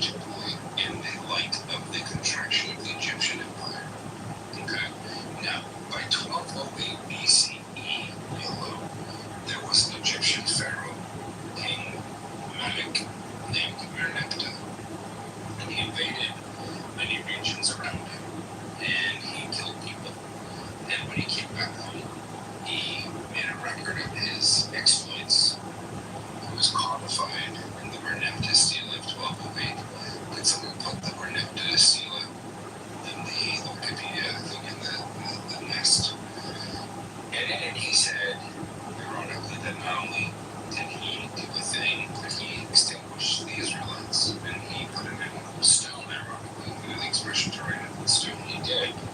Ironically, he was wrong, because the first mention of the Israelites, the people of Israel, in history was the Egyptian pharaoh saying they destroyed them. Now he didn't. He got it wrong. A bit of hyperbole, poop talking, a bit of Trumpism, a bit of Trumpisms. And this is the first reference, verifiable. There are actually probably older references, but let's just stick with Merneptah Stela. So, what is it? 1800 years before Islam was a total in Muhammad's eye, before the Arabs ever invaded the Middle East, the people of Israel existed, worshiping the one true God in Jerusalem. That's a fact. All archaeological evidence and records demonstrated. A lot of secular archaeologists argue about the condition of the Jewish people, whether they were cultists of the Tetragrammaton, which is the YHWH group of people. Some people call them the storm god followers of the Midianites in the Sinai, which is northwestern Saudi Arabia and Jordan. But this is the Genesis for my American friends of the Jewish people. So the Jewish people existed in this land since time immemorial. The Arabs had no written language at the time. They lived in Sinai, not even Riyadh, your capital, was not the place. Okay? Mecca was a trading hub. Small. Yathrib, Medina was a bigger one. So when I hear a person saying that the Saudi Arabian and Jews have a right to visit, but they have no right to live, I hear someone who does not know history. And why I am more vociferous in my criticism of you is because you possess the knowledge that your ancestors did not. You have a computer, you have a brain, you have fingertips, you can type this. You can literally type, what is the history of the Israelites right now? Rob, ChatGPT, Cloud, anything, and you will find the answer. You've not chosen to, but you've chosen to talk about it quite a lot, which is very, very weird to me. You have the ability to know where do Jews come from. Type it in, find out, you'll learn. The Jewish people come from what is now called the State of Israel. A state recreated after years and years and years of dispossession. The archaeological evidence in the land of Israel shows every single inscription, every single one, not all of them, not some, not 60, 100% of every stone, every pottery shard that has it in writing on it is written in Hebrew, not Arabic. It's not written in Arabic. There was no Arabic. Arabic wasn't even written. It wasn't even a written language. But the Jews, I'm not done. The Jews, us, we had our language, our religion, our culture, far before anything. So I will say, because you have your reference. I will use an Arabic reference. In the age, Zaman al-Jahliya, in the age of ignorance, whilst your forefathers and mothers were in the Arabian Peninsula, Jewish people were praising God or Allah. I would like you to respect when you talk about my father, mother, and my sisters. I'm not speaking about your. I'm not speaking about your father or mother. I'm sorry. No. This is the exact way you talk about. Okay, even for you, before your brother, your ancestors was Jahiliyyah. Landed so she can kind let me land it. Yeah, I'll do my best. Unless you want to talk the whole time, because I would like to sleep. You would like to sleep. Let me just finish. I'll finish in 1 second. Just when you're gonna finish, you keep talking. Let me finish. I know all this fact you talk about. I know this fact you talk about. I know it. YOLO, 1 more minute. Go ahead. Hold on, my point is so you can rebuttal it. Yeah, so the people of Israel existed uninterrupted for over 1,000 years before any other people came into the equation. The Babylonians attacked us, the Neo-Assyrians attacked us. We were exiled, we came back. And then, after the Roman expulsion, after 70 AD or CE, Jews were expelled across the world. That's why Rafi is in Russia, not because his ancestors decided to move to a cold wasteland. His family was sent there because that's where Jews were kicked out. We know facts. We know facts. Halas. We know it. But yeah, you're talking facts. We know it. Jews went back to the land of Israel en God masse. take them. He forbidden the land from you because you didn't. You're not a Jewish scholar. Listen, because you are not a sheikha. You're not a scholar of Judaism. No, I'm nothing. I'm a normal human being. A normal human being talking to you. Christ. How are you Jewish and say Jesus Christ? And you are mad that Jews purchased their land back. Well, get over it. Because you come from a country. Let me finish. I'm done. You come. Can I just type? You can keep talking. And I will answer you by typing. What do you think about this? Listen. Yehuda, you're not making us look. We put a clock on it. 30 seconds. Come on, I want to 30 see seconds. it. Let's end You this. want 15 minutes and you keep on. You let immorally. I have a leg. Yes. Why anyone else should not speak? Again. صح والله صح. Why should not everybody else speak? Let me have 30 seconds. I'm done. Plus, I'm hungry. When I see your picture, like I want to. Okay, Yolo, in 30 seconds, Rafi will ring a bell. Okay. Khalas, okay? Yes, this burrata and tomato is really delicious. 30 seconds is a lot of time. In 30 seconds, Mir, shut the fuck up or fuck off. Mir, shut the fuck up. Keep it respectful. Keep it respectful. So 30 seconds, start me now. The Jewish people went back en masse in the 1880s to purchase our land back from the people who lived on it after it was stolen from us. You are talking from a kingdom that was created by a warlord in Arabia that won and beat out the Rashidis and the Hashemites. You have no business telling Jews where we can live at all. Zero business. You are literally a construct. Have a good day. Okay, thank you. Thank you. Is this the first time you talk to men? Hold on. Have you talked to Do men? you think so? We're not Sounds like it, yeah. We're not antagonizing. Sounds like We're them. better than this. We're better than this. No, I think it's true. They're not allowed to talk to Come on men. now, Yolo was next. She waited for you to finish, okay? Come on. Fair enough. What would you like to say to Yehuda? What you You're just all mentioned? let me just say something. You're all brainwashed by the media, and you like it this way. Yeah, you like it this way. You don't want to believe anything else. No, we question everything. We're critical things. Hold on. And right now, I'm talking to you riding my camel, going to the next village. So just keep it easy, because my camel is so slow. So Yolo, do you have a rebuttal for what Yehuda said? Do you have anything? Yeah, I want to say something. He was talking, lahza, wait. He was talking about family names and something happened in the Arabia, as he called it, before it came Saudi Arabia. This is our own business. All other countries have we have never been colonized by any foreigner country or any foreigner race. Except the Ottomans. Just between, expect who? Except the Ottomans. That's a good point. Who's that? The Ottoman. These are actually Arab and Muslim. So they're a different group. They're Ottoman. They're a different empire. The Ottoman Empire. No. You mean Uthmaniyin? They were Arab. They colonized Turkey. I'm talking about the Ottoman Turks. No. They're Arab. They colonized Turkey. They are. They're named after Uthman bin Affan, which is from Mongolia. They're not Arab. Wait a second. Mongolian who? Not everyone that is Muslim is Arab.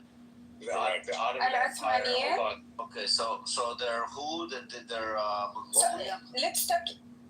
Mongolian are the original Turkish was Mongolian before any other race came to Turkey. So the Ottoman Empire controlled Saudi Arabia, right? Like in America, who's the original people out there? But you said you were never colonized, but you were. Yeah, we have never. The Turks colonized Arabia for hundreds of years. They colonized the south. I want to ask you a quick question. I've noticed you have a problem pronunciation with the P. Yeah, English is not my first language, so you can expect that. You can expect that. Otherwise, I'll talk to you in Arabic and answer me back. So appreciate I talk another language and I can talk to you. It's not my first language. I have to be fluent about it. You're amazing in it. Whatever My question is to you. No, you have a problem pronunciation. B. Is there? Yeah, it's not my first language. I don't care. Can you hear care? Even care doesn't sound English. It sounds more Arabic. I know, but do you guys have a P in your alphabet? What does that mean? P? We don't have. We have just B. Ba. Ba. Oh, ba. No, so it's one letter. That's why, because when you say people, it sounds like Beppo. Yeah. I say it like that. Yeah, I say it bubble. So it means people. So now my next question is. I can type if you can't hear me. I can type. No. My next question is Palestine when you guys say it. Because it's pronounced as No, we call it Philistine. We don't care how you pronounce it. Okay. Yeah. Because they say Palestine. That's why I always get confused. I'm like, how do you guys not have a letter P, but you name it? So we will call it Al-Quds. Got it. Got it. That's the name of the mosque. Perfect. It's in Jerusalem. Yeah. So do you think that? I forgot all what. So I have one question. I have one. She's not going to answer you, Yehuda. She's not knowledgeable. But I have one. I will answer. So do it. You're so happy that someone from Saudi Arabia joining your room, so you keep asking me. No one's happy here. We're trying to have a conversation. I don't know. I hear like a lot of questions. Okay, let's talk about it. Let's talk about it. You told me that you used to be there before Muslims. That's 100% true because your prophet came before us. We were before Arabs, not just Muslims. Arabs. Okay, and when your prophet came to your land and he tried to spread his message, and the Yehudi people didn't listen. Yeah, we did listen. We actually went into the land after Moses died. We established a Jewish kingdom after the judges, and we created a Jewish kingdom for 1,000 years. Yes, we did multiple times. This is true. So you want to believe whatever you. Guys, you want to believe whatever you say, go ahead and believe. No, we want to believe the true history. We can believe it. I'll tell you why we can believe it. Because the people of Israel exist in the state of Israel and they dominate you. So yes, we're happy to believe it. We live in the real world. Before your ancestors came and they became Yehudi people, what was they? We weren't. Our ancestors didn't come there. We're Jews. We come from the land. You're usurpers that come from Arabia. Are you a tree? Are you a tree? Did you bump from the floor? A tree what? Yeah. We come from Abraham. You may have heard of him. Yeah, of course I heard of him. It's about Ibrahim. I believe in Ibrahim. He's one of our prophets. Well, he's also one of the prophets you borrowed from us 1,700 years later. So. If you're talking about it in this way, then why Christian people don't say Lebanon is for us and we belong to this land? We have to occupy it. And we have to be here. They literally do what? Yeah, Lebanon is a piece of Lebanon. What you don't know? Yeah. Do you know that Arab country is? Do you know the Arab country is the place where all prophets came from, and there is more prophet than you know about. It's not the only three you're talking about. Muhammad is the first Arab prophet. Muhammad in Islam is the first Arab prophet. I'm talking about Arab countries right now in these days. All prophets came from this land. Okay, was Iraq Arab? Okay. So, was Iraq Arab? Was Syria Arab? Was Egypt Arab? No, it wasn't. I just said this time. You don't want to hear what you're not listening. What you're not listening to is that the entire Middle East was invaded by the Arabs under Omar. For now, Iraq is called Arab country. Yes, because it was invaded by your ancestors. It was invaded. Even Spain was invaded. Even like China was invaded. Of course, because Arab, that's what they do. They invaded. Look, and what do you guys do? Europe now. Yeah, of course. We know that. That's Islam. You're right. That's not shit of a religion. These people are that's the Islam you want to know. That's the Islam you want to know. Newcomers, and you are more than welcome. But this is our fucking region. This is your fucking, the whole world is your religion? Come take my house. Come take my house. Come take my house. Come take my house. Come take my house. Why would we want your house? I don't know, because you think all this world belongs to you. For the halal Israel. No, it's not for you. Listen. Okay, I'm muting everybody right now. One mic at a fucking time. Do not fucking directly attack people on the stage. You will directly attack a bunch in the audience. Okay. I have a question. Don't mute me, guys. Don't mute me. If you want me to leave, just tell me. Just tell me. I don't care. You're not any fucking special. Remember that, YOLO. I do it every single fucking No, I was talking. Stage. Nobody over speaks. Yes, because I'm speaking. Then when you mute everyone, just say it right away. Don't just mute us and see. What she said is correct. Don't just mute me like this. I muted everybody. It's one button. Then just say it. When you press the mute button, tell I'm muting everyone. YOLO, he said it. YOLO, he said it. He literally said I'm muting everybody. Oh yeah, here's the thing. Y'all want to be dickish about Rafi doing it? Now you get the fun mod. Because I don't give a fuck about any of you, whether you're in here or not. Do not come into this space and be disrespectful. If Rafi's trying to be polite and pause everybody so that you're not rude, interruptive fucks who act like you don't know how to behave, be a grown person with self-control. It is not that challenging to be a grown-ass adult with self-control and wait, right? It's Rafi's room. It's Rafi's fucking house. It isn't that challenging. Wait until he's done fucking talking to come off mic. It's not that hard. I just want to clarify, it's our house, bro. It's our home. Okay, it's mine and yours, but I don't want to be a dick about that. I like to call it yours because it's easier, because then I cannot deal with the shit show that it is sometimes. But my point is, everybody who's a regular in here knows it's a one mic fucking policy. You don't need to sit on mic if you're not actively talking. And if the mods interject to slow everybody down because everybody got a little hyper and is talking over, it means shut the fuck up until they tell you it's your turn again. And it's really simple. We have always had that policy in here. We will always have that policy in here. The entire reason why Rafi has me helping him reset this house over the last couple months is to check the shit show that some of you pull. So it's done. It's over. It's gone. And nobody is so important that you need to be a shit show. There are lots of spaces on this app that allow shit shows. Not here. And if you can't behave for Rafi, who's nice, I'll just be a cunt and throw everybody. And Harry, don't come for me. You know, the only reason I don't have you blocked is courtesy to other people. Are we allowed to talk now? Yeah, you're good, Brent. Yahuda, one second, Brent. Read your message. I want to send an invite to somebody and give them the green light on it. What do you think? Okay, I'm going to do that. So just wanted to tie it up with a bow here. I mean, YOLO, I think, thinks that we're some of her indentured servants, working for her in Saudi Arabia. I find it pretty annoying.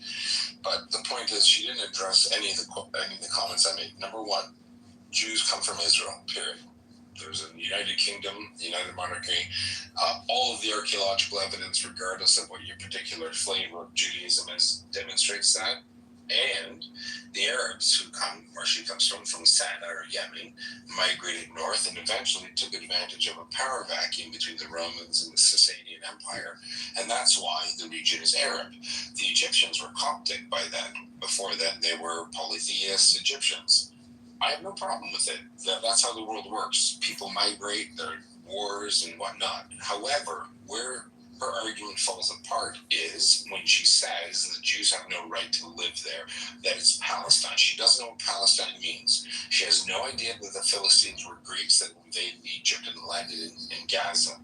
And the reason why it's important is because people like her and her voice is used to subjugate and malign Jewish people and turn us into quote-unquote white colonial oppressor nonsense. There's no difference between Europeans colonizing somewhere versus nations in Africa doing it, or Arabs doing it, or the Chinese doing it.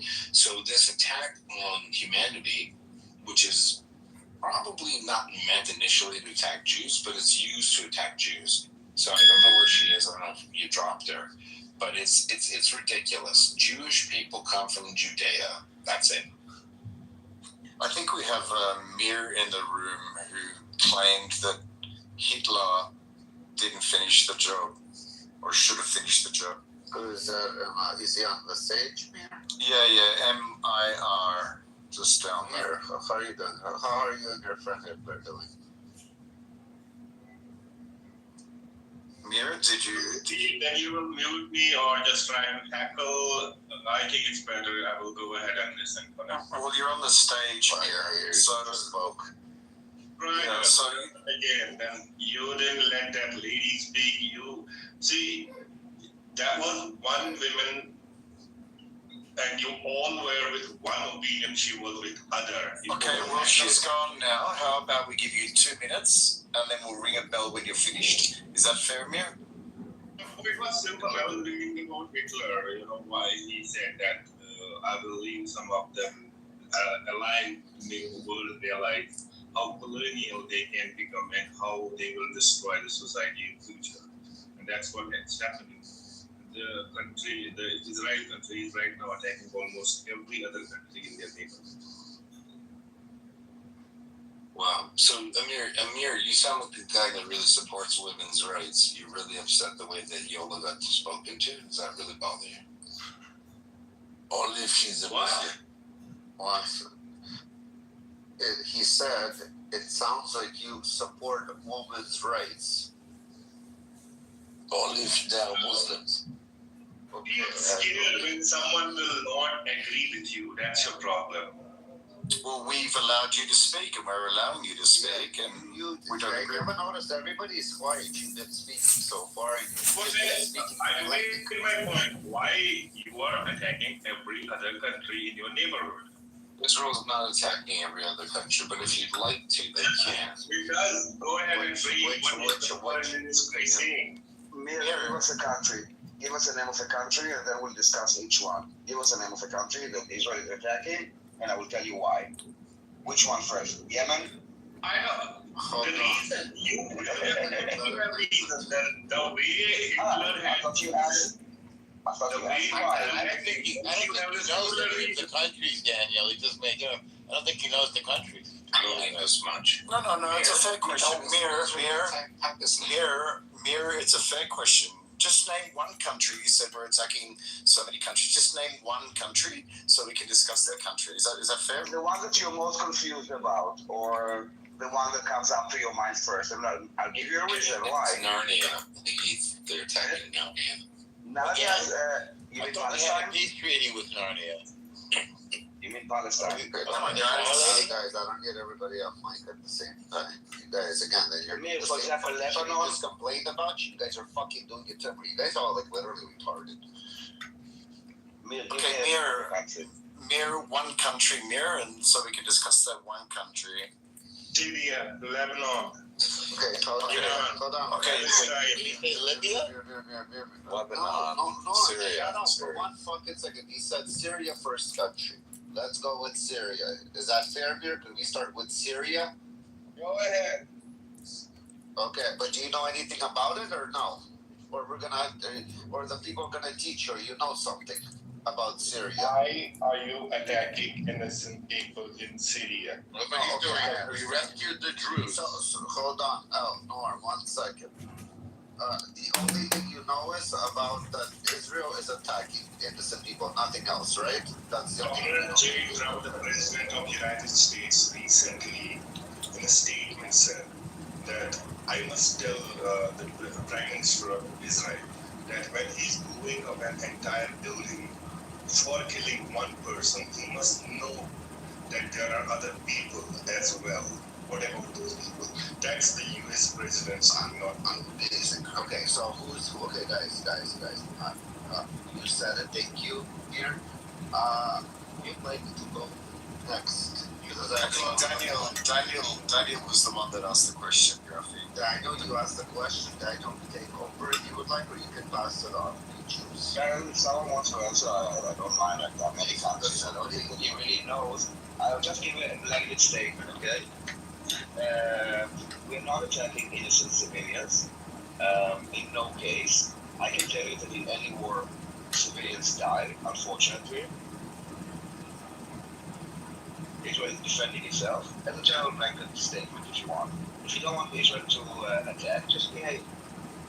I said it in the beginning, you will justify your attacks. Definitely you will justify it. Of course, you will justify it. But see, it's justified. That was my I think your problem is that you do not justify Israel's existence, right? And it doesn't matter what we say or do, it will not be justified. With the existence of Israel and the existence of Jews. You gotta be with this, right? Let's ask Mir, how do you feel about throwing acid in the face of women? You seem to be really interested in women's rights, but I really don't think it kind of marries up, right? Mir, what happened to the Jews of Pakistan? What happened to the Jews of Pakistan? Where are they? Jews of Pakistan, what happened? Yeah, where are they? What happened to them? The U.S. island cleansed them. U.S. island cleansed them, and then went to Mumbai, and now you're here talking about. Listen, dude, don't you have enough problems in your country? You can't produce a light bulb. You got literacy at 50%. Don't you think you need to be worrying about that? Well, so many problems in Asia. So you want to talk about Jews? How about this? Literally. Game of life. No, Minecraft. Listen, dude, no one cares. You look at yourself. Look at your community. What are you doing in the world? And then look at Israel. And then shut the fuck up. How's that? Please remember that when I invited you to speak, Mir, because in the chat you wrote that Hitler should have finished the job. That was your starting point. You got to understand that a monkey is talking about. I need the YouTube moderators to understand the context of this conversation, to re-review it in case there's any dispute or belief that something inappropriate was said that violates community guideline policy. Go to Chicago News Incorporated or John Kitover News. I'm a journalist, putting this within the proper context of journalism. This is an online debate podcast between opposing parties, the Free Palestiners and the Zionists. And the United Nations had the findings which say how criminal you can be, how many children you have destroyed, how many children you have destroyed. What you have said, that's not what we had that actual Mir from Pakistan. Okay, I have one question from Mir. I would like to ask. Okay, Clint, after me, 1 second. After Clint, after me. Just one question. Mir, do you genuinely believe what you said in the chat, or did you just say it because you wanted to get under the skin? Do you genuinely believe that Hitler should have finished the job? Genuinely, I'm asking you, Jeff. No, I'm asking Mir, guys. Just Mir. No, that was, I said repeatedly, that was just to make you realize how you sound to the people. I know that sounds really bad. I accept that. And why do you say that? Guys, I accept that. Why do you say that? You don't say that without meaning it. I'm sorry. No, 1 second. I say lots of things without meaning it, Rafi. Yeah, I understand. Kim, you were trying to get it. Yeah, is he from Pakistan? Mir, are you Pakistani? You're Bangladeshi? Mir is an Urdu name. his accent is clear. So, Mir, how do you feel about the fact that your country murdered up to 3 million Hindu civilians in 1971? Really bad about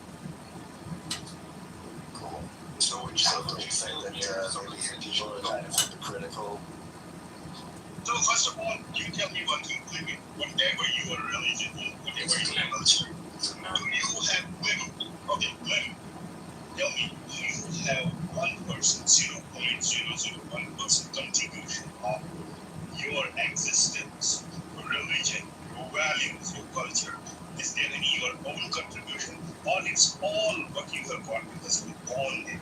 If you were born in Pakistan, if you were born in some other country, you will be like that. So when you're on the defense, then you don't want to be lumped in with a group of people. But when you're on the offense and criticizing Israel, then you use gross generalizations about Israel, and you do the false appeal to authority fallacy, pointing the corrupt human as if it's some kind of moral standard. I think the life in the world in politics is a little more complicated. I think a lot of bad things have happened in the world, all around the world, and all throughout history. And we can look at Pakistan for hundreds of examples of that. We can look at the Muslims in South Asia over time, and the 84 million Hindus that they've killed over time throughout history. We can look at the 84 million Hindus that have been genocided by Muslims in South Asia, okay? And your fixation on the actions of Israel, all of its existence, explain me that. In all of its existence, Israel has killed fewer Muslims than Muslims have killed, like in a single year. And you all obsess over it. You all fixate on it. It's not based on any kind of moral standard. You have a competition on number of killings. It is generally accepted that when Muslims invaded South Asia, they killed over 80 million Hindus during the conquest. He's referring to the Mughal invasions of the continent. But if you want to get more modern, to the Bangladeshi-Pakistan Civil War in 1971, in which somewhere between 300,000 and 3 million Hindus, civilians in Bangladesh, were murdered by Muslims. What's rich about it, Clint, is that Mir, if it wasn't for the Mughal invasion, Mir would be worshipping Vishnu in a Hindu temple right now. But now he comes into Jewish spaces and spaces where people talk about Israel, and says Israel is the aggressor. Jews are indigenous to Judea. The word Hebrew, the word Jew, Yehuda, means the land we're from. I'm literally like the Muhammad version of you. We're from the land, and why you come up here and you have the gall and temerity to say Hitler should have done the job. But I was just saying because I wanted to get under your skin. Oh, translation. I'm a massive piece of poo, and I want to laugh and mock the deaths of 6 million Jews because I have no argument to make. Can you apologize, Mir? Can you apologize, Mir? Can you respect what you say? Apologize to the Palestinian. No, one second. Palestinian. Can you apologize to the children? You have for children in Palestine. But this shows that he was joking, not like he's apologizing. He's giving you ultimatums and conditions for his apology. He means it. Yeah, I guess you are naive to believe that he didn't mean it. Maybe it's a step in the right direction. It's a different now. There is no right direction when you come from those regions. You don't come with right directions. You come with Islam. Islam is not the religion of peace. So you know he's not coming from a peaceful way. You know exactly what he said, and they said it from the beginning. But let's move on. I'm sorry to say. I have a question for Mir. Hold on, Mir. John, go. That's all you. So this is just like a very practical sort of logistical question, right? Do you agree that Hamas has tunnels under Gaza before October 7th? Do you agree that there were a large array of tunnels longer than the New York City subway system, longer than the London Tube? Do you agree, correct? And you agree on something if you're being told something is happening in Japan or some other country which is very far from your country. Would not rely on. Second, what you rely on and agree on that. You rely on the findings of the international organization. You rely on the something to your eyes. You rely on the names of the education resources. No, we didn't. My point is, you didn't let any other country operate there. That's the problem. Thinking questionable. It is not verified by any organization. I can show you the books today. Stop. I have to make a point. Can you just agree? I haven't made a point yet. You have to agree on this one fact first. You agree that there were tunnels. I don't have a reason to believe in it or agree with it. I don't have a reason. Hamas videotaped it themselves. Your co-religionists videotaped it, not Israel.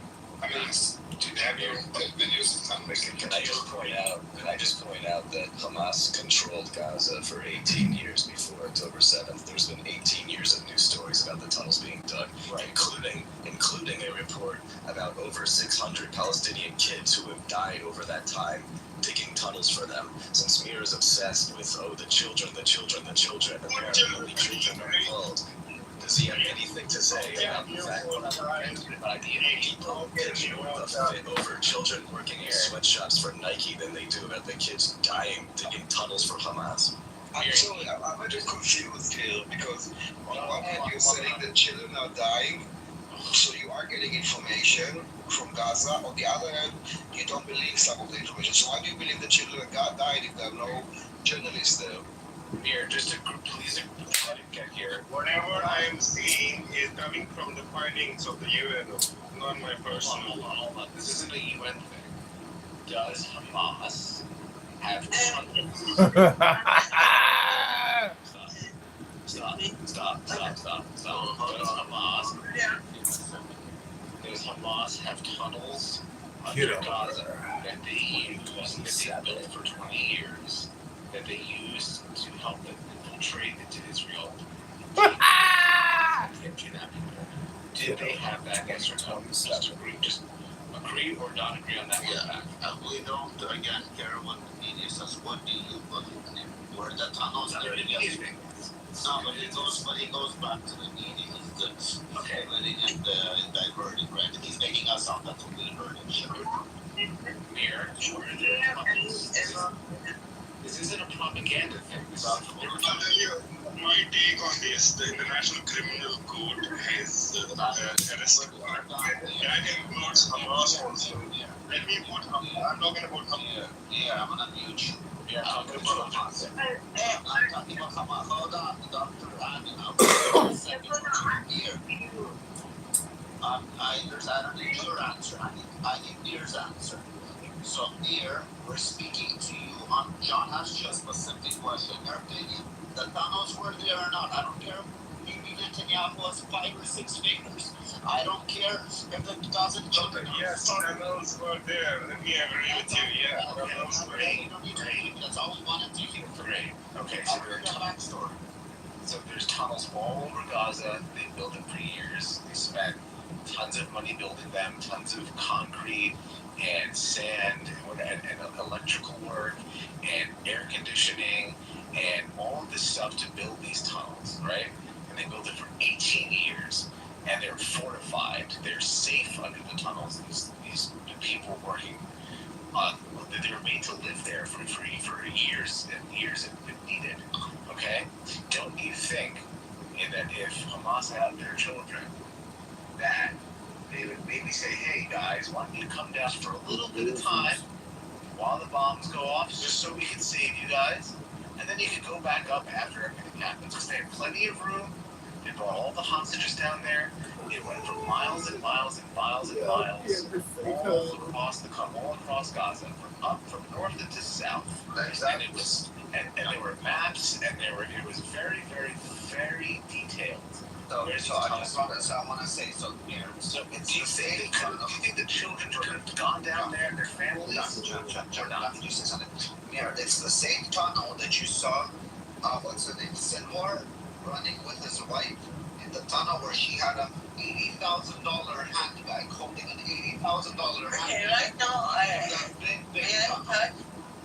Are we stooping so low? Seriously? It's not low. We're going to the bags, we're going to the shopping now. No, because what's low is you, because you know that they fucked up, but you want to blame the Jew. You're brothers. But blame the Jew. First of all, there are difference between Jews and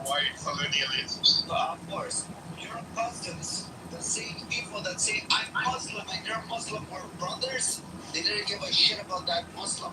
One Muslim didn't care about a Muslim. How disgusting is that, Mir? Isn't that disgusting? How disgusting is that? Disgusting. That's disgusting. That is disgusting. Was that a question? One Muslim didn't help. No, I'm saying, in my eyes, one Muslim not helping another Muslim is disgusting in my eyes. It's like a you are entitled to your opinion. You know, I will tell you, in the Indian subcontinent. So what's your I'll tell you, in the Indian subcontinent, there are people, millions of people, who still drink cow urine and throw the milk in water. That's their opinion, let them do. Come on. Amir, do you think it would have been really nice of Hamas to build, like, I don't know, like a bomb shelter for civilians in Gaza? At the first place, people were not happy to build. John, when Israel has like the latest, what the fuck? When Israel has the latest planes, yeah, hey, what's up, Rafi? What up, my boy? I just want to ask John a question, please, Rafi. So, my baby. So, like, Israel has the latest shit. Like, they have the best forensics. Like, they can distinguish between an animal and a human being. Why do they choose to, bomb indiscriminately? Bomb indiscriminately. That's retarded.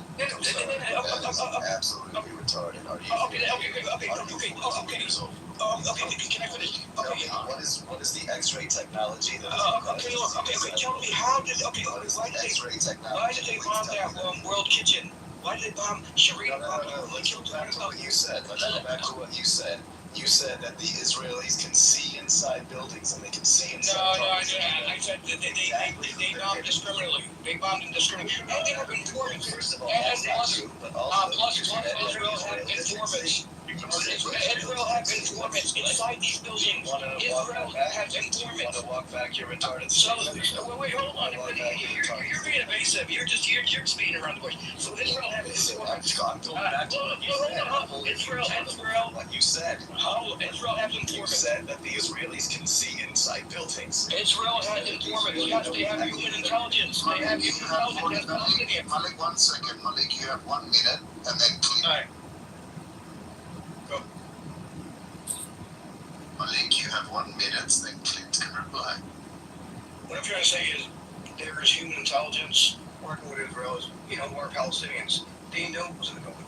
But Israel said, you know what, it's a retribution. They killed one of us, we got to take measures up. That's how Israel sees it. Whenever they said that, it's like, true. Yeah. So you're saying $75 provide quotations or citations for that's how they do it. Even the Hannibal. Which Israelis say, what's your claim they said? I want to okay. So 75,000. And what is this human intelligence? You're just waving your hands around. All these hospitals. Even the hospitals. Everything. Okay, so Brett, you said that he could talk and then I could respond, and he's talking over me. I think finish, Malik. Can you finish your statement? I'm saying it's a minute over. Go ahead. Okay, now shut the fuck up. Suck my head. You're throwing out buzzwords like intelligence. You don't even know what that means. You're such a fucking grifter, dude. Here's what Malik would have wanted. Malik would have wanted the IDF to wait like 4 days. Hold on, John, I'll let you speak 1 second, please. Sorry, I'm interrupting you, bro. Guys, I'm wanting a fucking direct attack from anybody. I hear direct attacks, you guys gonna beat the audience. So fucking directly attacking each other. Fucking argue with facts. Okay, if you want to argue with facts, it's not enough to just throw out buzzwords. You have no idea what they might So respond to what he said. Respond to what he said, Clint. Yeah, so I hate to break it to you, but no, the Israelis don't have some science fiction technology where they can see through concrete and know exactly who's in every single building. That's not how war works. Grow the fuck up. Second of all, we're all talking about whether or not the Palestinian civilians should have been let in the tunnels. None of us are talking about why the fuck none of the civilians were allowed to leave Gaza, okay? You had, 10 million Syrian refugees during that civil war. You had 7 million Ukrainian refugees during the war in Ukraine. And no one even talks about the fact that Gazan civilians were allowed to cross into Egypt. About crossing to Israel. They can't cross into Israel. It's not your turn to talk. It's not your turn to talk. Shut the fuck up. Nobody's talking about the fact that Egypt is in violation of a treaty that it signed in 1969 to let refugees fleeing conflict into its territory. No one even fucking cares. And as soon as you bring this point up, they all say, oh, well, we don't want to allow ethnic cleansing. Okay, the same fucking people saying that there's a genocide happening will then say, no, you have to stay where the genocide is happening because we don't want ethnic cleansing. Make that fucking make sense. These people are a fucking joke. They're all fucking, they have the IQ of a fucking turtle, okay? They throw out buzzwords. They're like a fucking rupture. That's your minute. So that's your minute. That's your minute. So Malik, the point that he made about not allowing the Palestinian civilians to go in the tunnels, because if we care about people, right, we would want to protect our people. So why do you think they wouldn't allow them to go into the tunnels, Malik? Malik's on the phone. It doesn't matter. He just recycles like Reddit. It's okay. They're all the same. I would have loved to hear his response to that question. Can I just point something out to like what this actually is, what's going on here? The people like Malik and the guy before him and the girl before him. This is not actual dialogue, okay? This is not actual debate. They're not here to have a conversation. They're here to conduct cognitive warfare, which is to make conversations seem absurd. They say absurd things, and they make you chase after it. They make you take them seriously to make you think that discussion and analysis, trying to find the truth, is itself an absurd thing, okay? They're trying to make the formation of opinions seem impossible. That's what they're doing. They're trying to confuse and demoralize you because they're pussies. They're not actually able to wage physical jihad. So this is the way they do their little pussy jihad, like coming on apps and talking bullshit that they know is bullshit. That's how they are. I think we all know that, and I think the people in the audience are confused on the subject of Israel and Palestine will see that as well, especially conversing. But they should also know why they're doing what they're doing, why they say the retarded shit that they say. Exactly, which is what you express, so people would hear them. Have you asked the question, has anyone actually given a response to that question as to why they didn't allow people in the tunnels? Has any Muslim given you a response to that?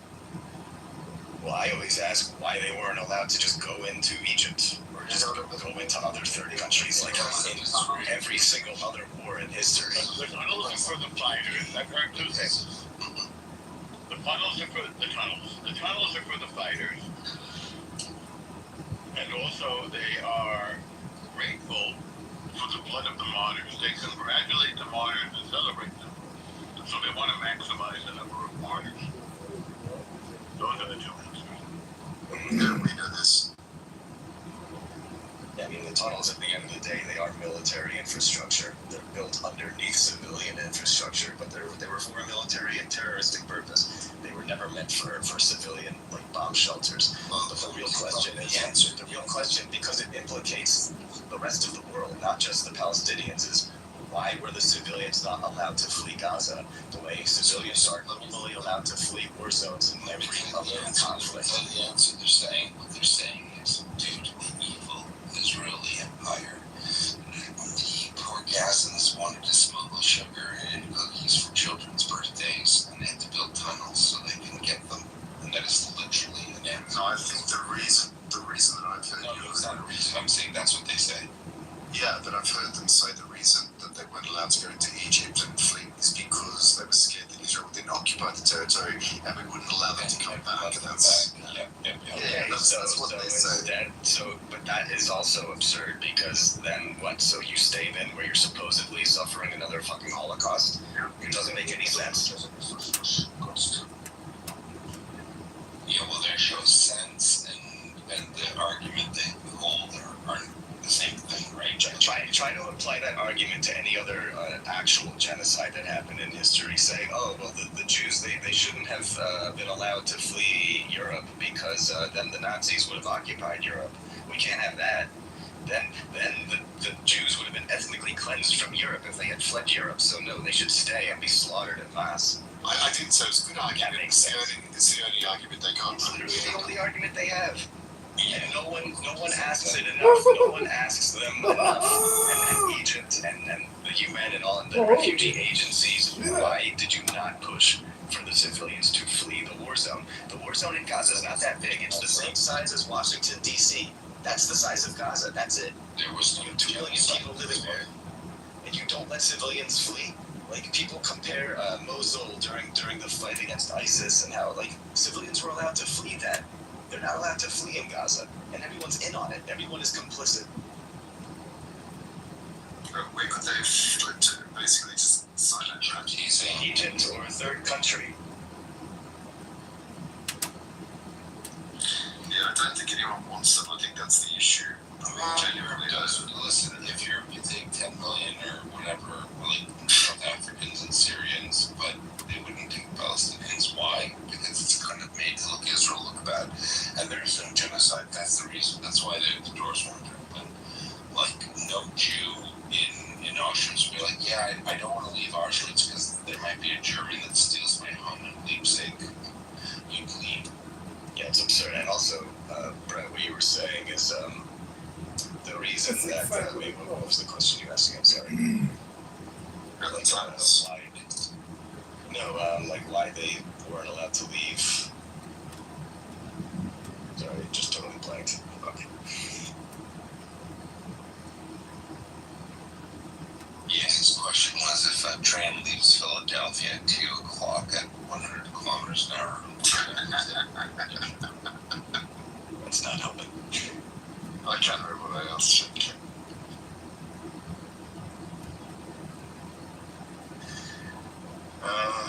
Who's next? Let's get someone really ecumenical and shake me up. It'd be nice to have someone intelligent on the other side that can actually debate. Facts. I haven't been there. Yeah. Hasn't been anyone today.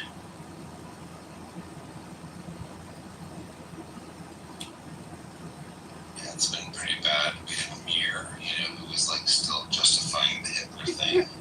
Not so good. We had YOLO. I don't think he was.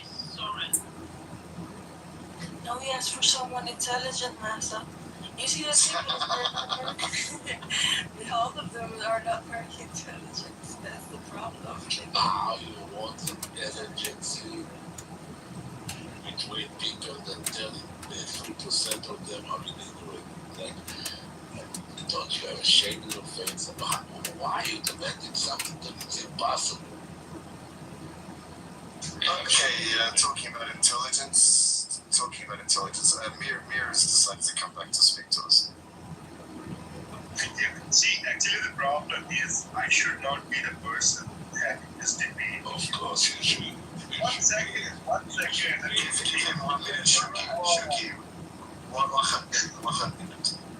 Come on, dumb. So it should be a Palestine. On anyone from Come on. Since you killed them all, there's no one left to talk to you.